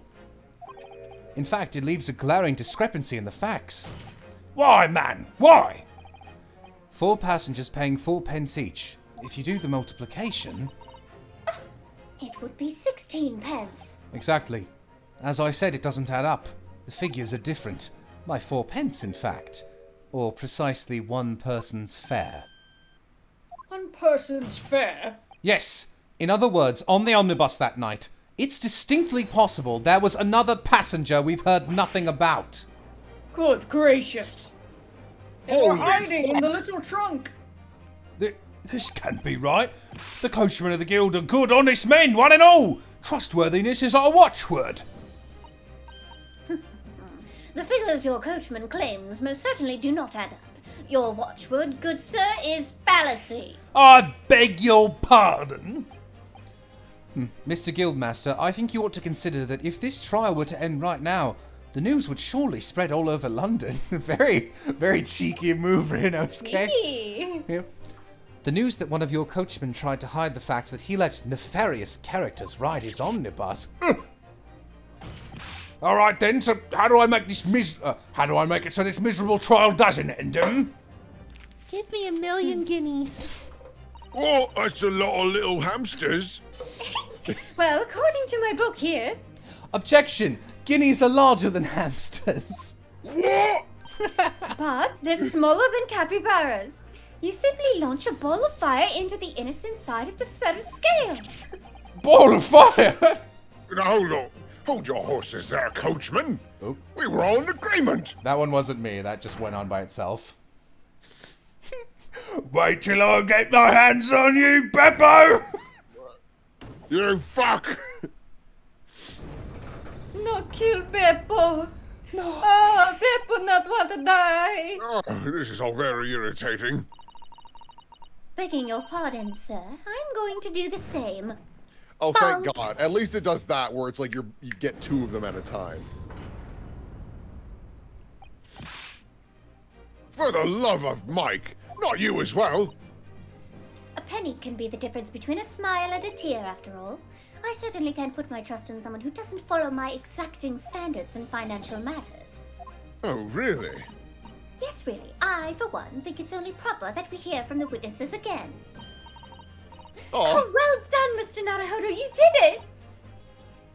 If we can manage to change 2 more jurors' minds, we can force the trial to continue. 2 more. Actually, there is something else that's bothering me about a couple of their assertions, or assertions. And that's where you must strike next.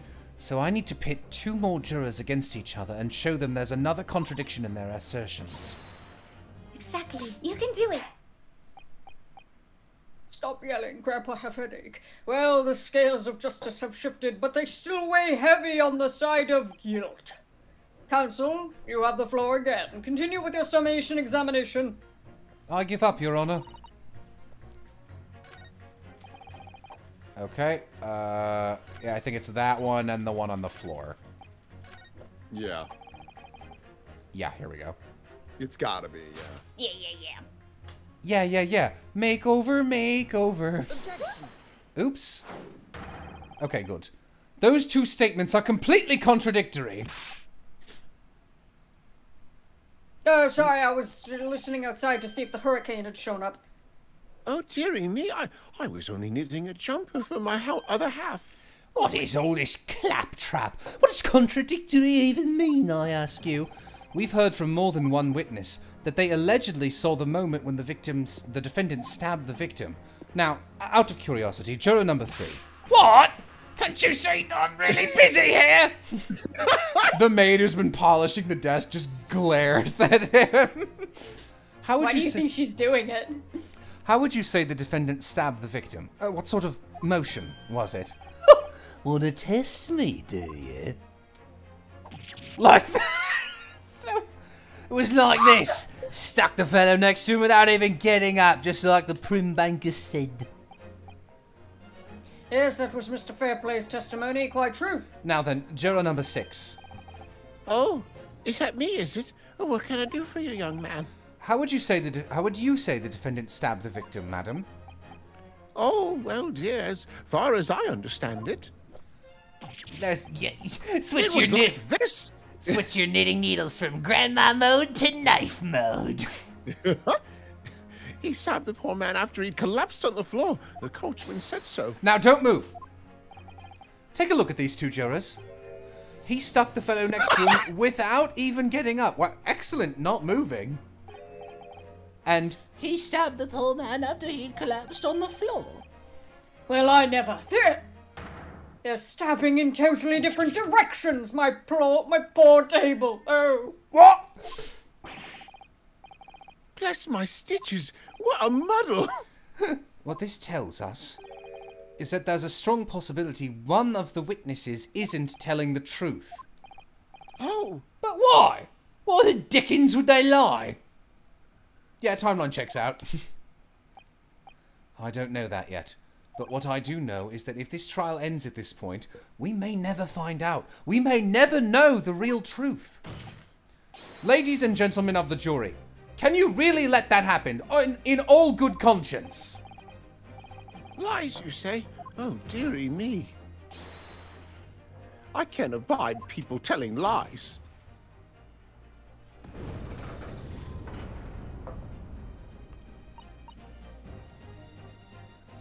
The scales? I don't believe it. What do you mean you don't believe it? You fickle people. Wait! Now hear this, my fellow jurors. I warn you, you cannot listen to this man. Look at him in his black suit. He's clearly some devious Eastern sorcerer using magic on all of us. Oh, yeah? If I could use magic, do you really think I'd be putting myself through all this? Wow. Ooh. You know what? I'm probably just gonna say, answer me this, Ryunosuke. Okay. I'm just to be safe. Me? Yes, that is my name, Ryunosuke. Thank you. What exactly is the problem? What of it if two witnesses have slightly different recollections of events? What of it? Let's say they did stab the victim as he was sat next to him on the omnibus. Swap that word out with loan shark. It means the same thing. Loan shark, sure. And this young dandies saw him do it. I think dandy's fine. Yeah, dandy's not a slur. I'm just terrified at this point because I've literally never seen the word in my life. And now let's say the victim collapsed on the floor, and then the loan shark stabbed him again. The best, like, to my recollection, the best understanding, I'm gonna say it, of the word Shylock is, like, having been reminded where the archetype comes from, is, it's kind of like a slightly worse version of, like calling a black person, like, Uncle Tom or whatever, like a very antiquated, associated, like, in, now in a negative light with them way, and because the original character was, like, portrayed as a villainous moneylender, but, like, in a way that was pretty anti-Semitic, and he wasn't really even the bad guy if you look at the play. He just got done really dirty. So I think that's the context for it. So it makes sense they would be saying that as a pop culture thing, but it is a little dicey. Yeah, I've literally never seen or heard it in my life, so. Yeah. And this old lady saw him do it. Well, what's to say it didn't happen like that, Well, for one thing, these are the jurors, not the witnesses. Who are you calling a dandy, sir? How dare you! Why, I should take this knife to you! What? Who are you calling old? Why, I should take this needle to you. They're ready to kill each other now. But could the foreman of the jury be right? No. Did the two witnesses see two different moments of the same crime? It's possible. It's not impossible. It's true. There's an outside chance of almost anything you care to mention. Exactly the point I've been trying to make. Before you go any further, Mr. Naruhodo. Oh, what is it, Miss Susato? I think you should have a look through the court record. Ah, you see? Yeah, yes, the evidence makes it quite clear. I mean, there's only two options. It's not that one. Well, I mean, it's the stab wound is, he's sitting in a chair. Yeah, I guess you're right. He's not on the floor. Okay. There isn't even a... I'm very conditioned, but I'd love to play an Ace Attorney for the first time, because the thing that throws me off most is expecting Ace Attorney to take the turns it normally does, because a person getting stabbed twice is like such an Ace Attorney thing in two different positions. Well, ignoring that. You gotta check the autopsy. Why?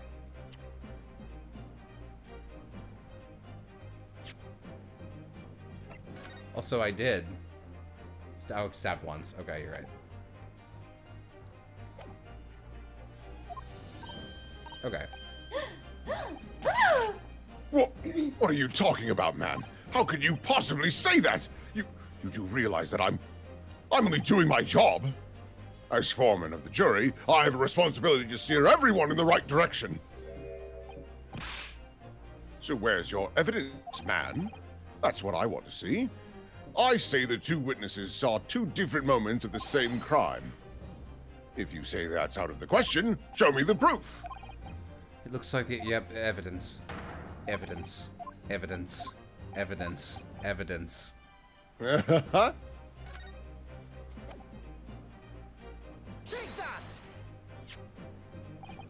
This is the victim's autopsy report. According to what's written here, Mr. Mason was stabbed in the abdomen only once.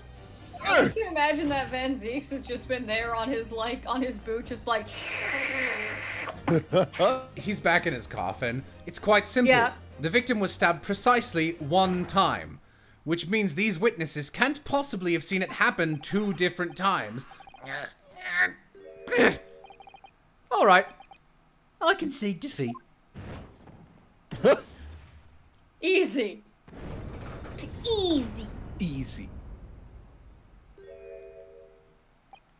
Wait, that means 4 jurors are now leaning to not guilty. We've done it, Mr. Naruhodo. We've won! What are you playing at, you dandy fool? Shut your trap, sir. No one deceives me. But we had a consensus. I said shut your trap. I know a liar when I see one. And if the chap ever... And if the chap ever dares to cross the threshold of my shop, I'll take this razor sharp blade and Zale and shave every last hair off his head. Please tell me he's a barber. Well, in quite a remarkable turn of events, put that knife away, young man. The defense examination has flipped the balance of the scales of justice. The jurors now stand at 2 for guilty and 4 for not guilty. Accordingly, there is no longer a large enough majority among the jury for me to adjudicate, and the trial must continue.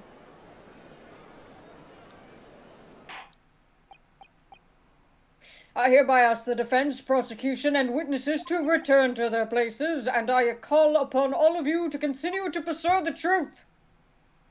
Teeny swine! Teeny swine! So, Lord Van Zeeks, continue to substantiate the case for the prosecution, if you please. Oh, you got that all gone? Okay, buddy, take another sip. No, I have plenty more sips.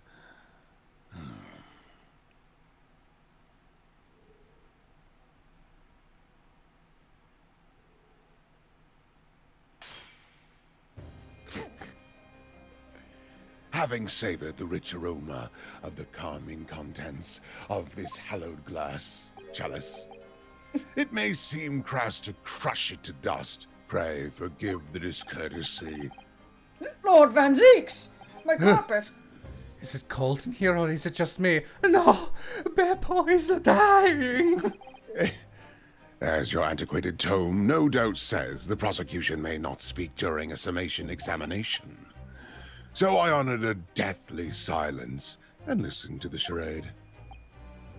It seems I overestimated the intelligence of the jury. That's a thing to say to your jury. Well, no matter. There is nothing so hard to prove as self-evident truth, it would seem. No. And why else would we grace the courtroom with our presence after all? So, let us proceed to the next round of battle. Oh. Uh-oh. Bring forth the witness once more.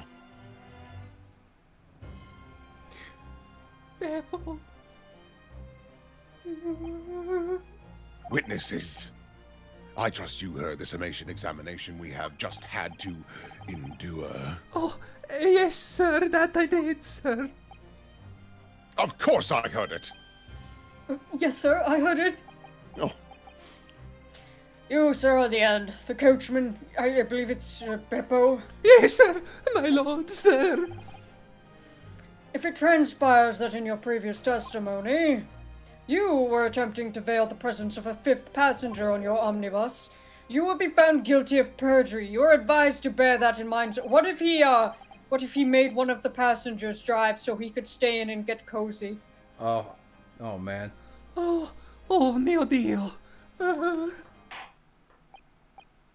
Now then, witnesses, I hereby call upon you to testify before the court again. Someone in chat. Oh, mio Dio. Dio, is he here? Oh, good, no. You'll explain the various misgivings brought to your attention by the defense's summation examination. Zeke's just like, what do you know of my father?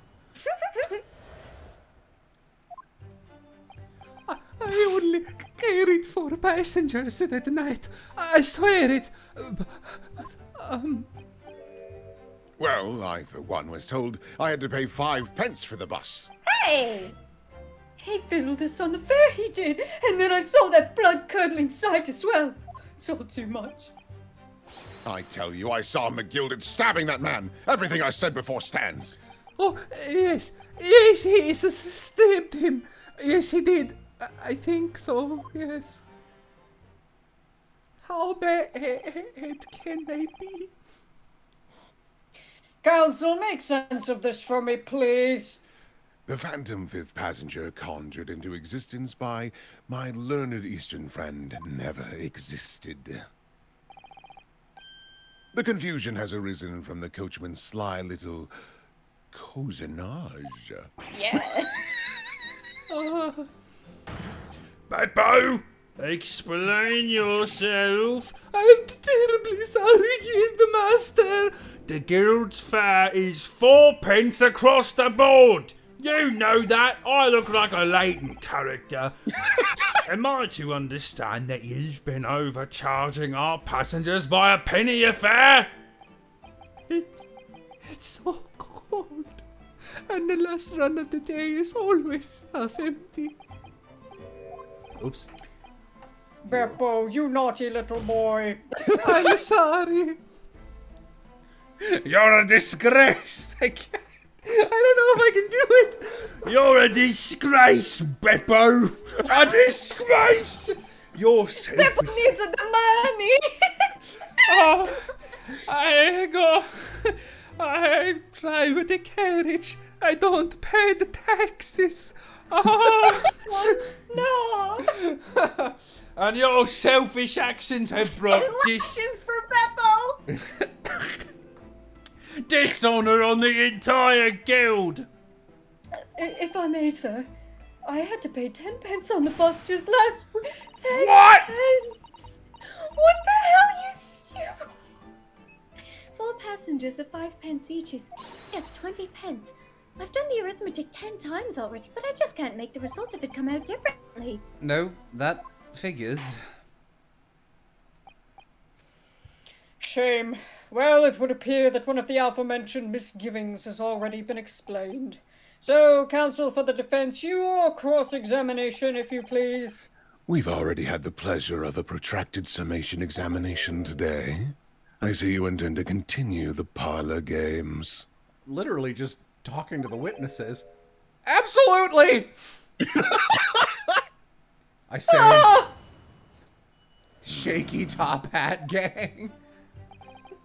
Okay. These sweaty, nervous men. I think it's the last one I gotta do. Oh. Hang on. Right.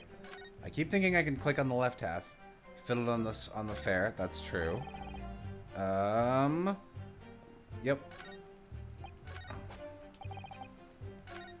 Okay. You think so? Elaborate. Earlier, you testified that you saw the victim when the defense allegedly... What? You saw the moment when the defendant allegedly stabbed the victim, didn't you? Oh, yes, that's right. But you said the victim was on the floor and described the assailant holding the knife in an ice pick grip. I suppose I might have, yes, put the cart before the horse, maybe. What's this? Well, I'm quite sure about the most of it. I was driving the horses when I heard the scream from the roof, the seats on the roof deck. Oh, I expect that was me, sir. Then when I turned around, yes, I saw through the skylight. Oh, for some reason I thought you'd be on the front of the cart on the bottom No, his layer. little seat's on the top. Oh. Oops. The gentleman was on the floor and the knife was sticking up out of his midriff. Yes, that's right. And the fellow holding the handle was the famous man. Yes. So, in short, you didn't see the moment when the victim was actually stabbed at all? I really thought that I did, but But when I go over it again in my head... No. Whoa, okay. Sir? Sir? Sir? Oh, excuse me. Excuse me. Excuse me. Excuse me. Do you have something to say about that, Mr. Fairplay? Now you listen to me. I know what you're thinking. He didn't really see the exact moment the fellow was stabbed. What are the chances of that? Eh? Are you asking me or telling me? He's getting flustered. I might be... Chat, sometimes jurors may show subtle clues. L.A. Noire is a game about subtly being able to tell when people are lying. Man looks like he's avoiding anyone that's noticed he shit his pants. Beppo did not shit his pants. Well... Beppo, what I tell you about shitting on duty? Maybe Beppo shit just a little. Only to keep his bottom warm. Stop! I might have been able to extract some new information from him if I answer him cleverly. Could he have just happened to see the exact moment the some days are like that. It's just be like that. Wow.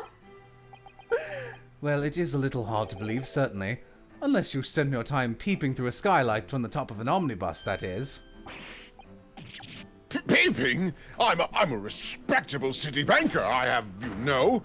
And I know what I saw. I remember it as clear as a Ballarat... as a Ballarat day. Ballarat would be my guess, but I don't know what that is. Yeah. I'm gonna assume that's a place in England. It was a grim scene, I don't mind telling you. Thank you, Mr. Fairplay. Oh, excuse me if I was getting a little hot under the collar there, my lord. I would ask you to supplement your testimony with a clear statement about what exactly you saw. Oh, I can do that all right. I'll tell you just how grim it was. Practically the grim adventures of He Billy. did it because his mustache is W. Yeah. Oh. Yeah, because he's the one who was in the book. Yeah. Blood-soaked hands. It's not hands, they were gloves. I assume that's the contradiction. It's gotta be. I mean, I feel like you'd have to be a pedant to be like, do you mean his gloved hands? Yes, well, what do you want me to say? His gloved hands specifically? Like, his hands is a very reasonable thing to say. Yeah, Blood-soaked for sure. hands. Well, I admit that soaked might be laying it on a little thick, but... Happy WarioWare release day, everybody. But anyway, there was Waluigi! definitely blood all over them. Both of them were covered in it. Well, I'm very sorry to disagree, Mr. Fairplay, but that's more than a little peculiar. What?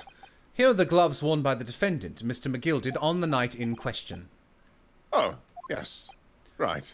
And there certainly does appear to be a sizable dark-coloured stain there, but as I'm sure you can clearly see, it is only on the right-hand glove. Oh, don't do... I can feel that in my teeth. Ugh. Ow. Oh, the noise, too.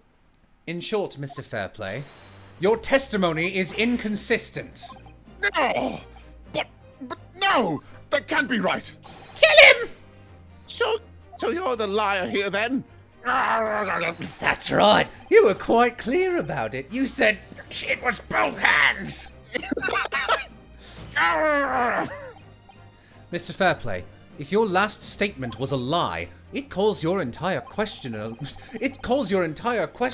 into question. What's with the British and putting things in their mouths? You must be new here. They're trying to straighten their teeth. You say that you... I'm sorry. Savvy comes in and slaps me and leaves. You say you saw... Just one thing. One moment. Just one thing. One... Alright. Toodle pip. Bye, Savvy. Bye, Savvy. You say you saw the moment the victim was stabbed, but is that really the truth?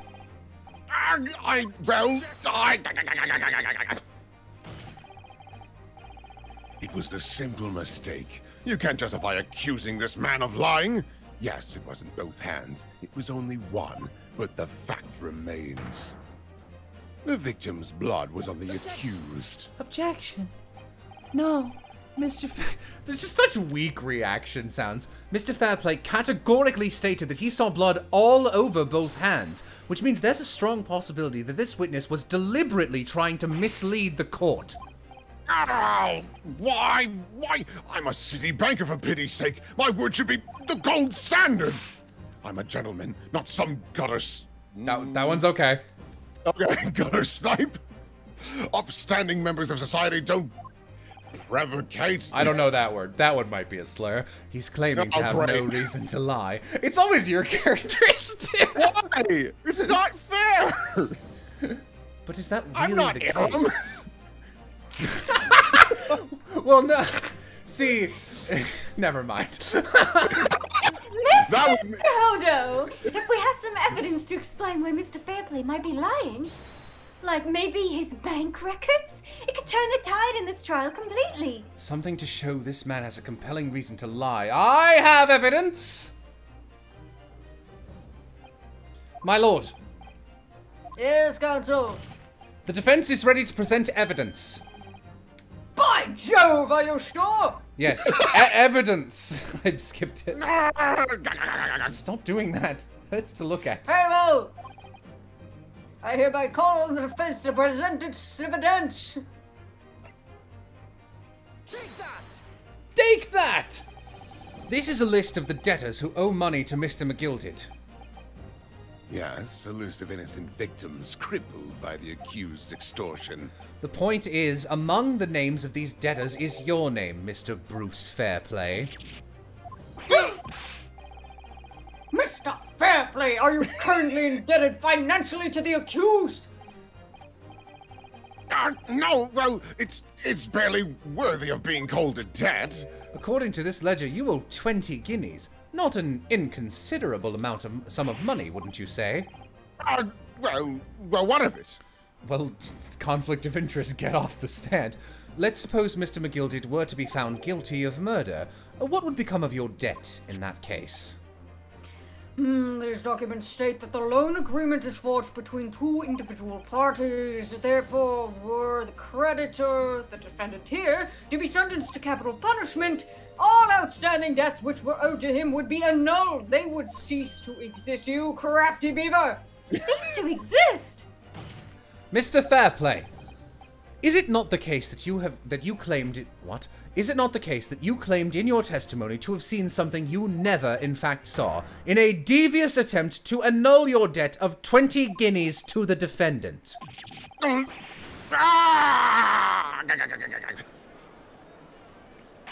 American, that's 20 chipmunks. Mr. Bruce Fairplay. I think those are supposed to be order! I know. Yes, my lord. Let me ask you again. And be aware that your answer may have the most serious implications upon your future, sir. Oh, he looks so sad. Did you, or did you not, see the precise moment in time at which the defendant is alleged to have thrust a knife into the victim? Your silence speaks volumes. You did not tell the truth in your testimony. All right, now let's not make a melodrama out of this. Perhaps I did overstate the truth a pinch. A pinch? But it makes no difference. I definitely remember seeing blood on McGilded's hands, both of them. And yet, only one of the defendant's gloves, which we have here as evidence, is stained. So you keep saying... I ate the blood. I wonder if I might be allowed to speak, sir. Go ahead, Mr. First. Well, the thing is, I think I remember seeing it myself. You better say what I want! I was about to say fires crabs from his eyes. No! They're pinching me! No! Oh boy! Just a pinch! As if I am delighted by crabs. Seeing what? The blood, sir, on the assailant's hands. I think, yes, I'm almost sure it was on both of his hands, not just the one. What? What? Ow! Ooh! Ee! And sometimes why? Ting tang. It would appear that we're going to need further testimony from all you witnesses. This time I would like to know precisely what you did and what you did not see. Do I make myself perfectly clear? Yes. Mr. Naruhodo, this is good news. The course of the trial seems to have shifted slightly at last. Yes, I might finally have a chance to turn things around here.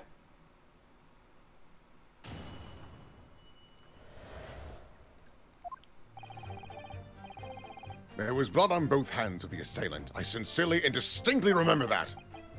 However, I suppose you might say that I didn't see the exact moment the stabbing transpired, if that matters. I remember seeing the knife, and I remember seeing both of the attacker's hands with blood on them. I'm Beppo. I didn't actually see anything myself. No, not until I heard that scream. Anyway, the fact remains, there can't have been anyone else inside that carriage, or we all would have seen.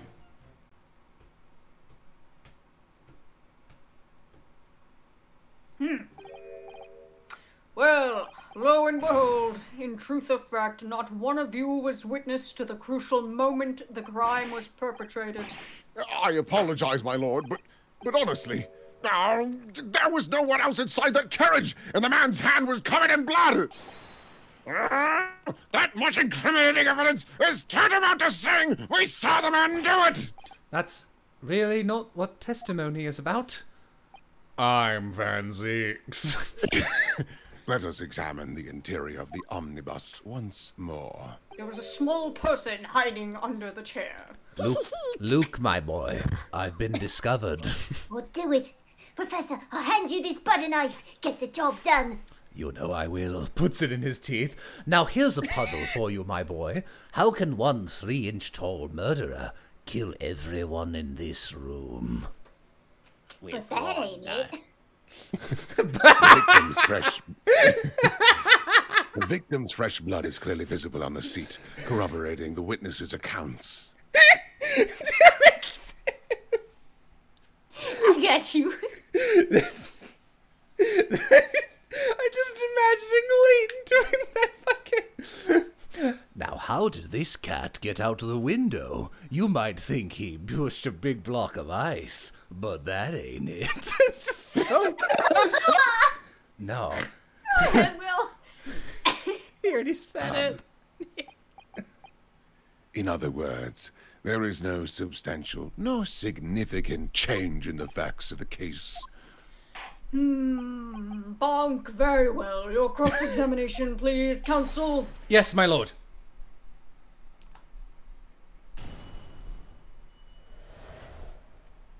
Okay. Okay. Okay. Seeing the knife. So lonely.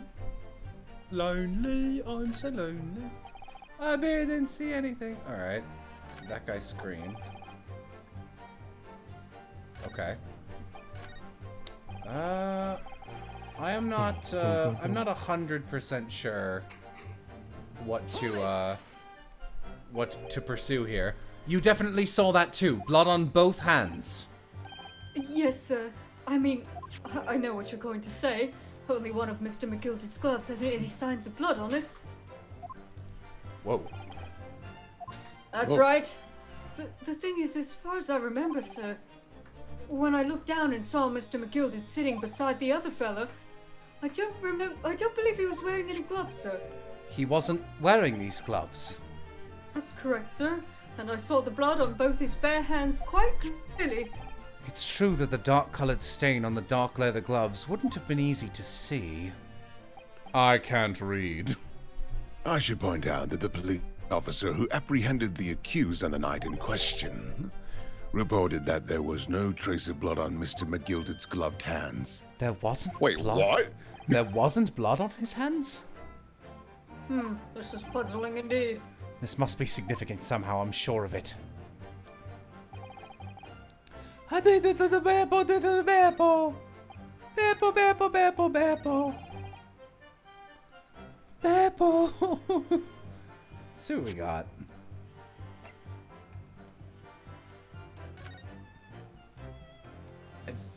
Okay, so Beppo was here, and then presumably the other two were here. Yeah. Yeah. Well, blah, blah, blah, blah, blah, blah. But the question is, why were those two sitting up top if there was enough room for 4 inside? Yeah. You're not wrong. Saying there's nowhere someone could have been. Hypothetically, they said it's pretty small, right? A person could fit in there. I think so.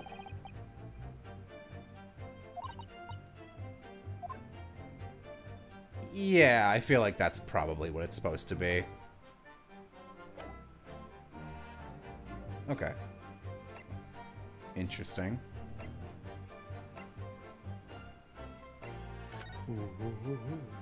Got blood.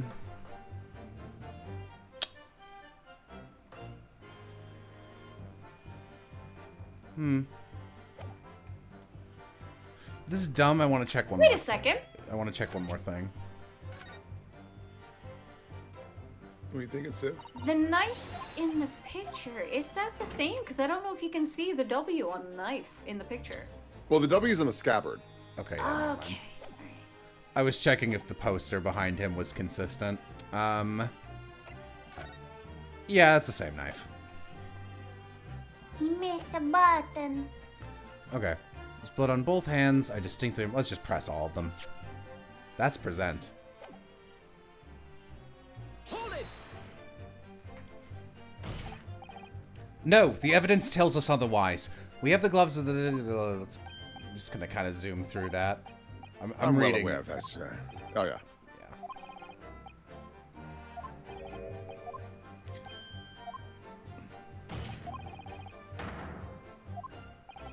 What do you mean it dripped off of his fingers?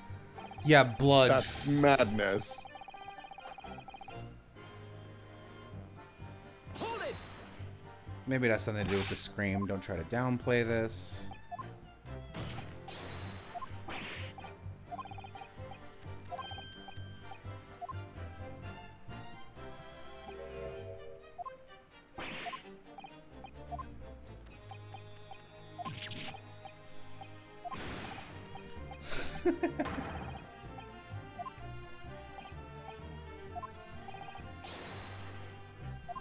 Oof.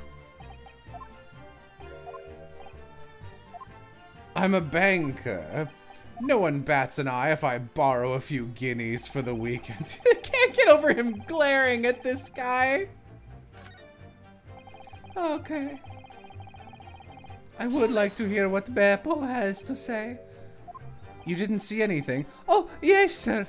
That is to say, no, sir, I didn't. I'm very sorry about what I said before, sir. Very sorry, yes. It was very wrong of me to make up stories and say I saw him stab the man. Wouldn't you agree, sir? I know what you're insinuating, but I certainly wasn't making up stories. Still, to say you saw nothing isn't right either, is it? No, sir, I saw nothing at all. Mr. Beppo, you were driving your horses. At the very least, you, must have enjoyed a good view of London streets, no? Oh, please, you didn't even see that? It was so cold that night, you see. It was all I could do to keep from passing out, sir.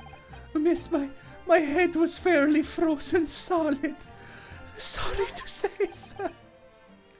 It would seem prudent to avoid travel on the last omnibus service of London's cold winter nights. Beppo! Oh, Beppo has eyes!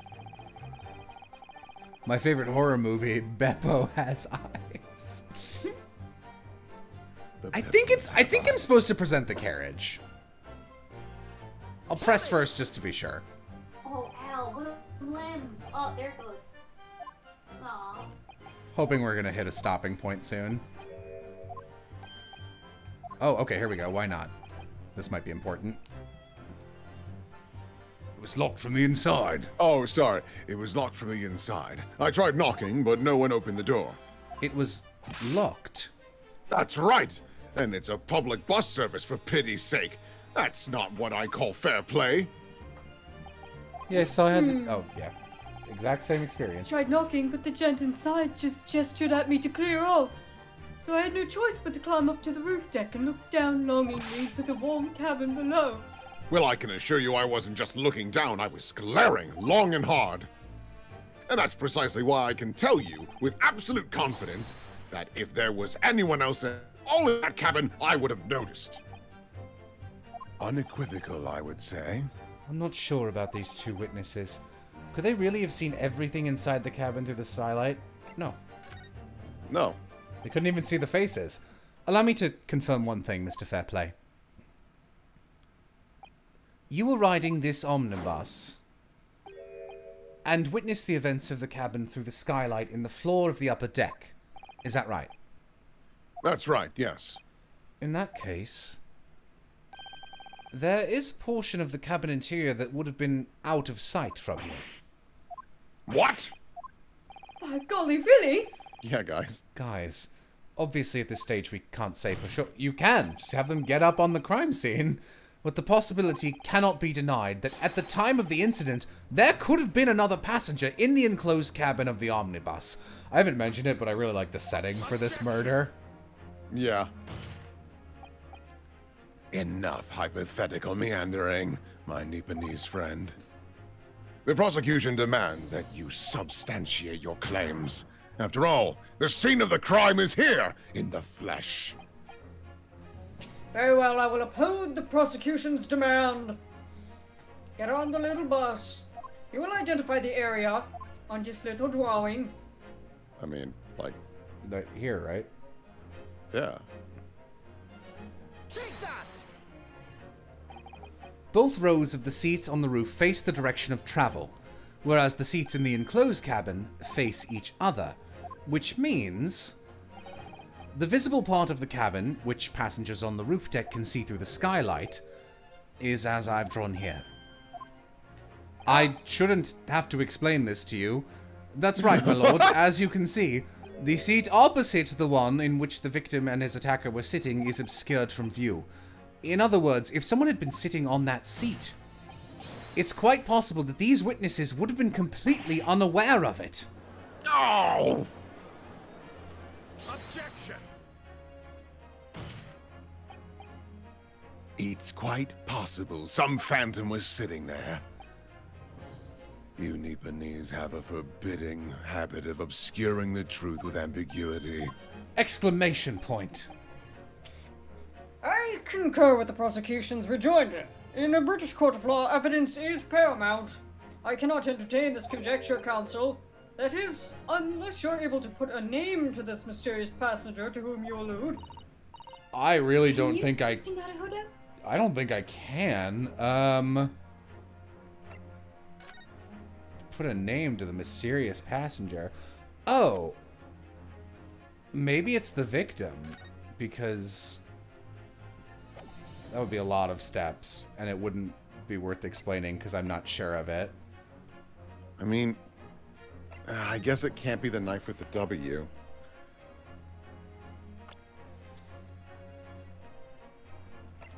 Well, couldn't be these guys because they were all on the roof. I think it was the victim. I don't know why, but my brain leaps to it. I honestly don't know. Who could it have been? Who could have been in the other seat which was out of sight? I honestly don't know. I think it's the victim because when they looked down, they could see the guy's hands and they were like, he's short. So I know the person, like, doing shit with the stabbing. Nah, there's no way there could be another. Well, whatever. I have no idea. I have no idea. I have literally no idea. But as a proud citizen... Oh, yeah.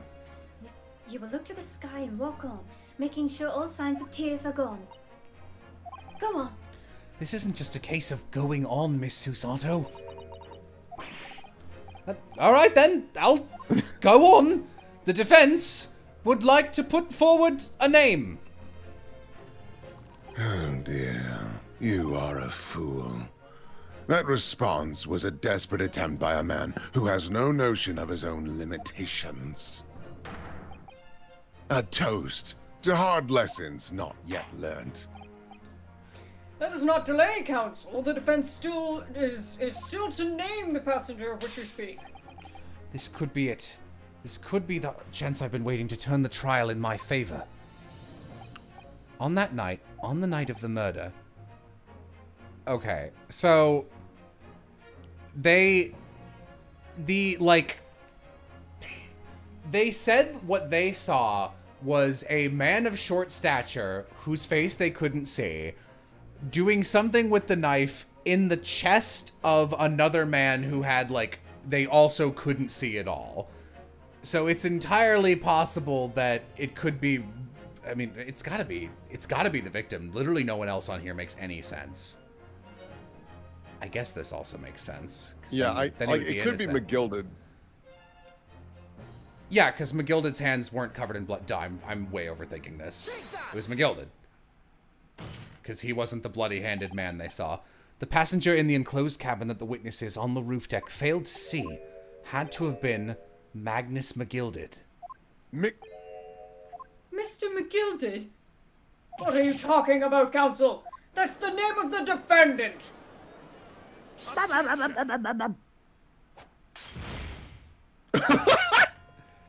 If I desecrate this chamber by smashing my hallowed chalice, do forgive the discourtesy. Lord Banzeeks!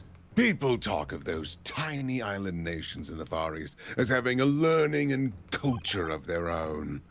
But I see they use the terms ill-advisedly. What are you trying to say? Let me explain in terms that even a student of an artless backwater such as yourself might understand.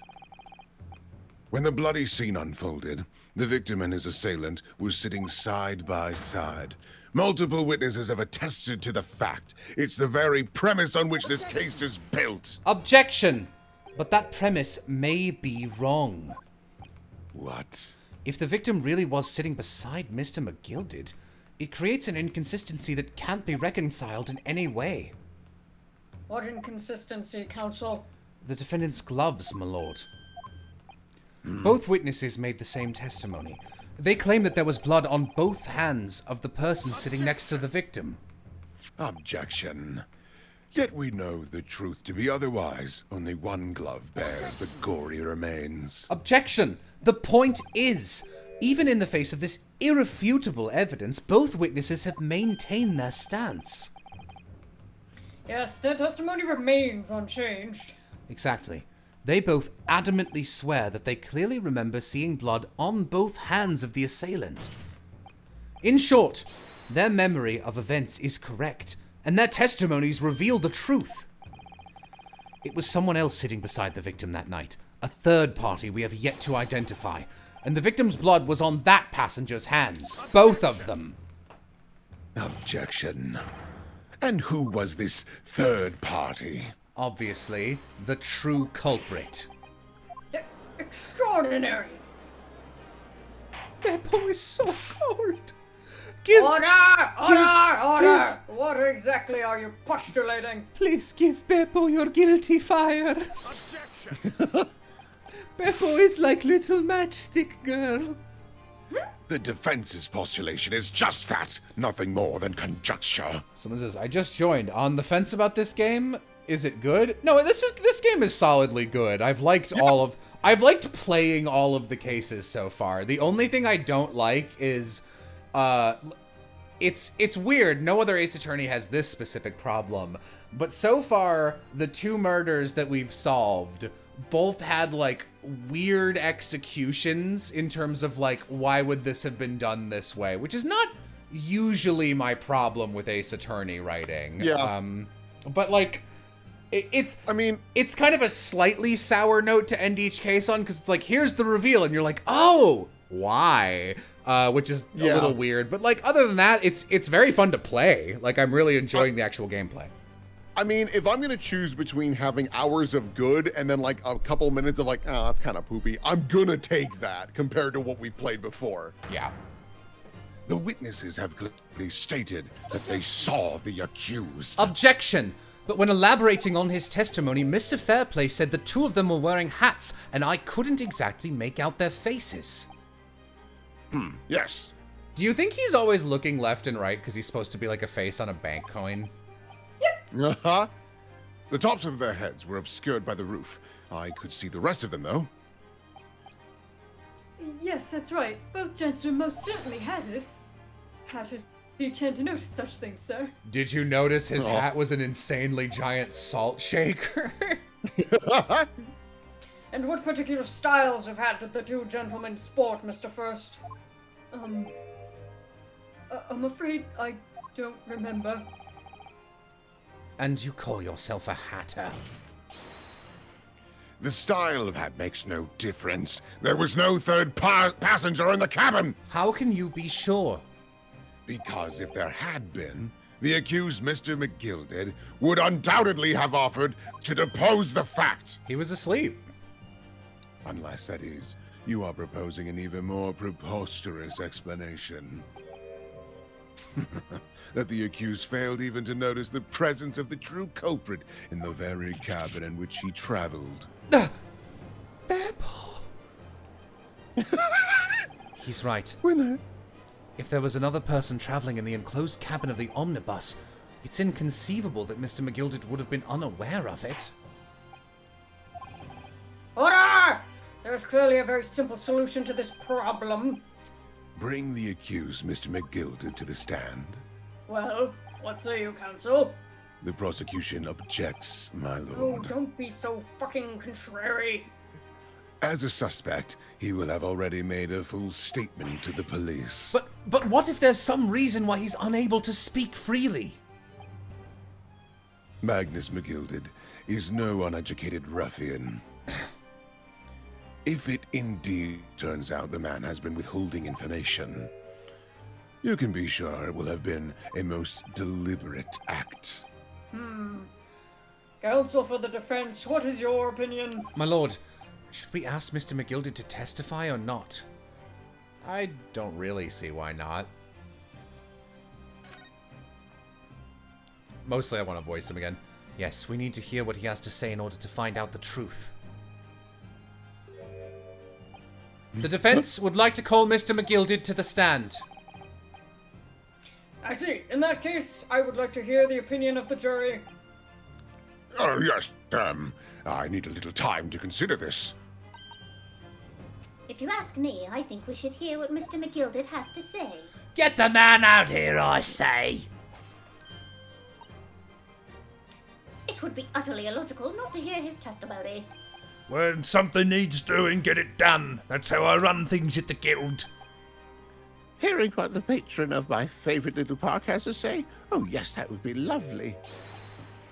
Yes, the jury says the man must be heard. Clunk.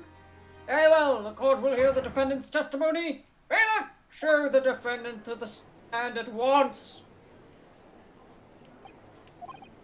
Now, maybe what actually happened that night will finally become clear. Oh, let the proceedings be resumed. What, is it December 24th? Mr. McGilded, have you been listening to the discourse of the day? Did you hop on that discourse? To be sure I have, my lord. There are now two matters to which the court desires to hear from you. The first is whether or not there was a third party with you in the omnibus cabin as proposed by the defense.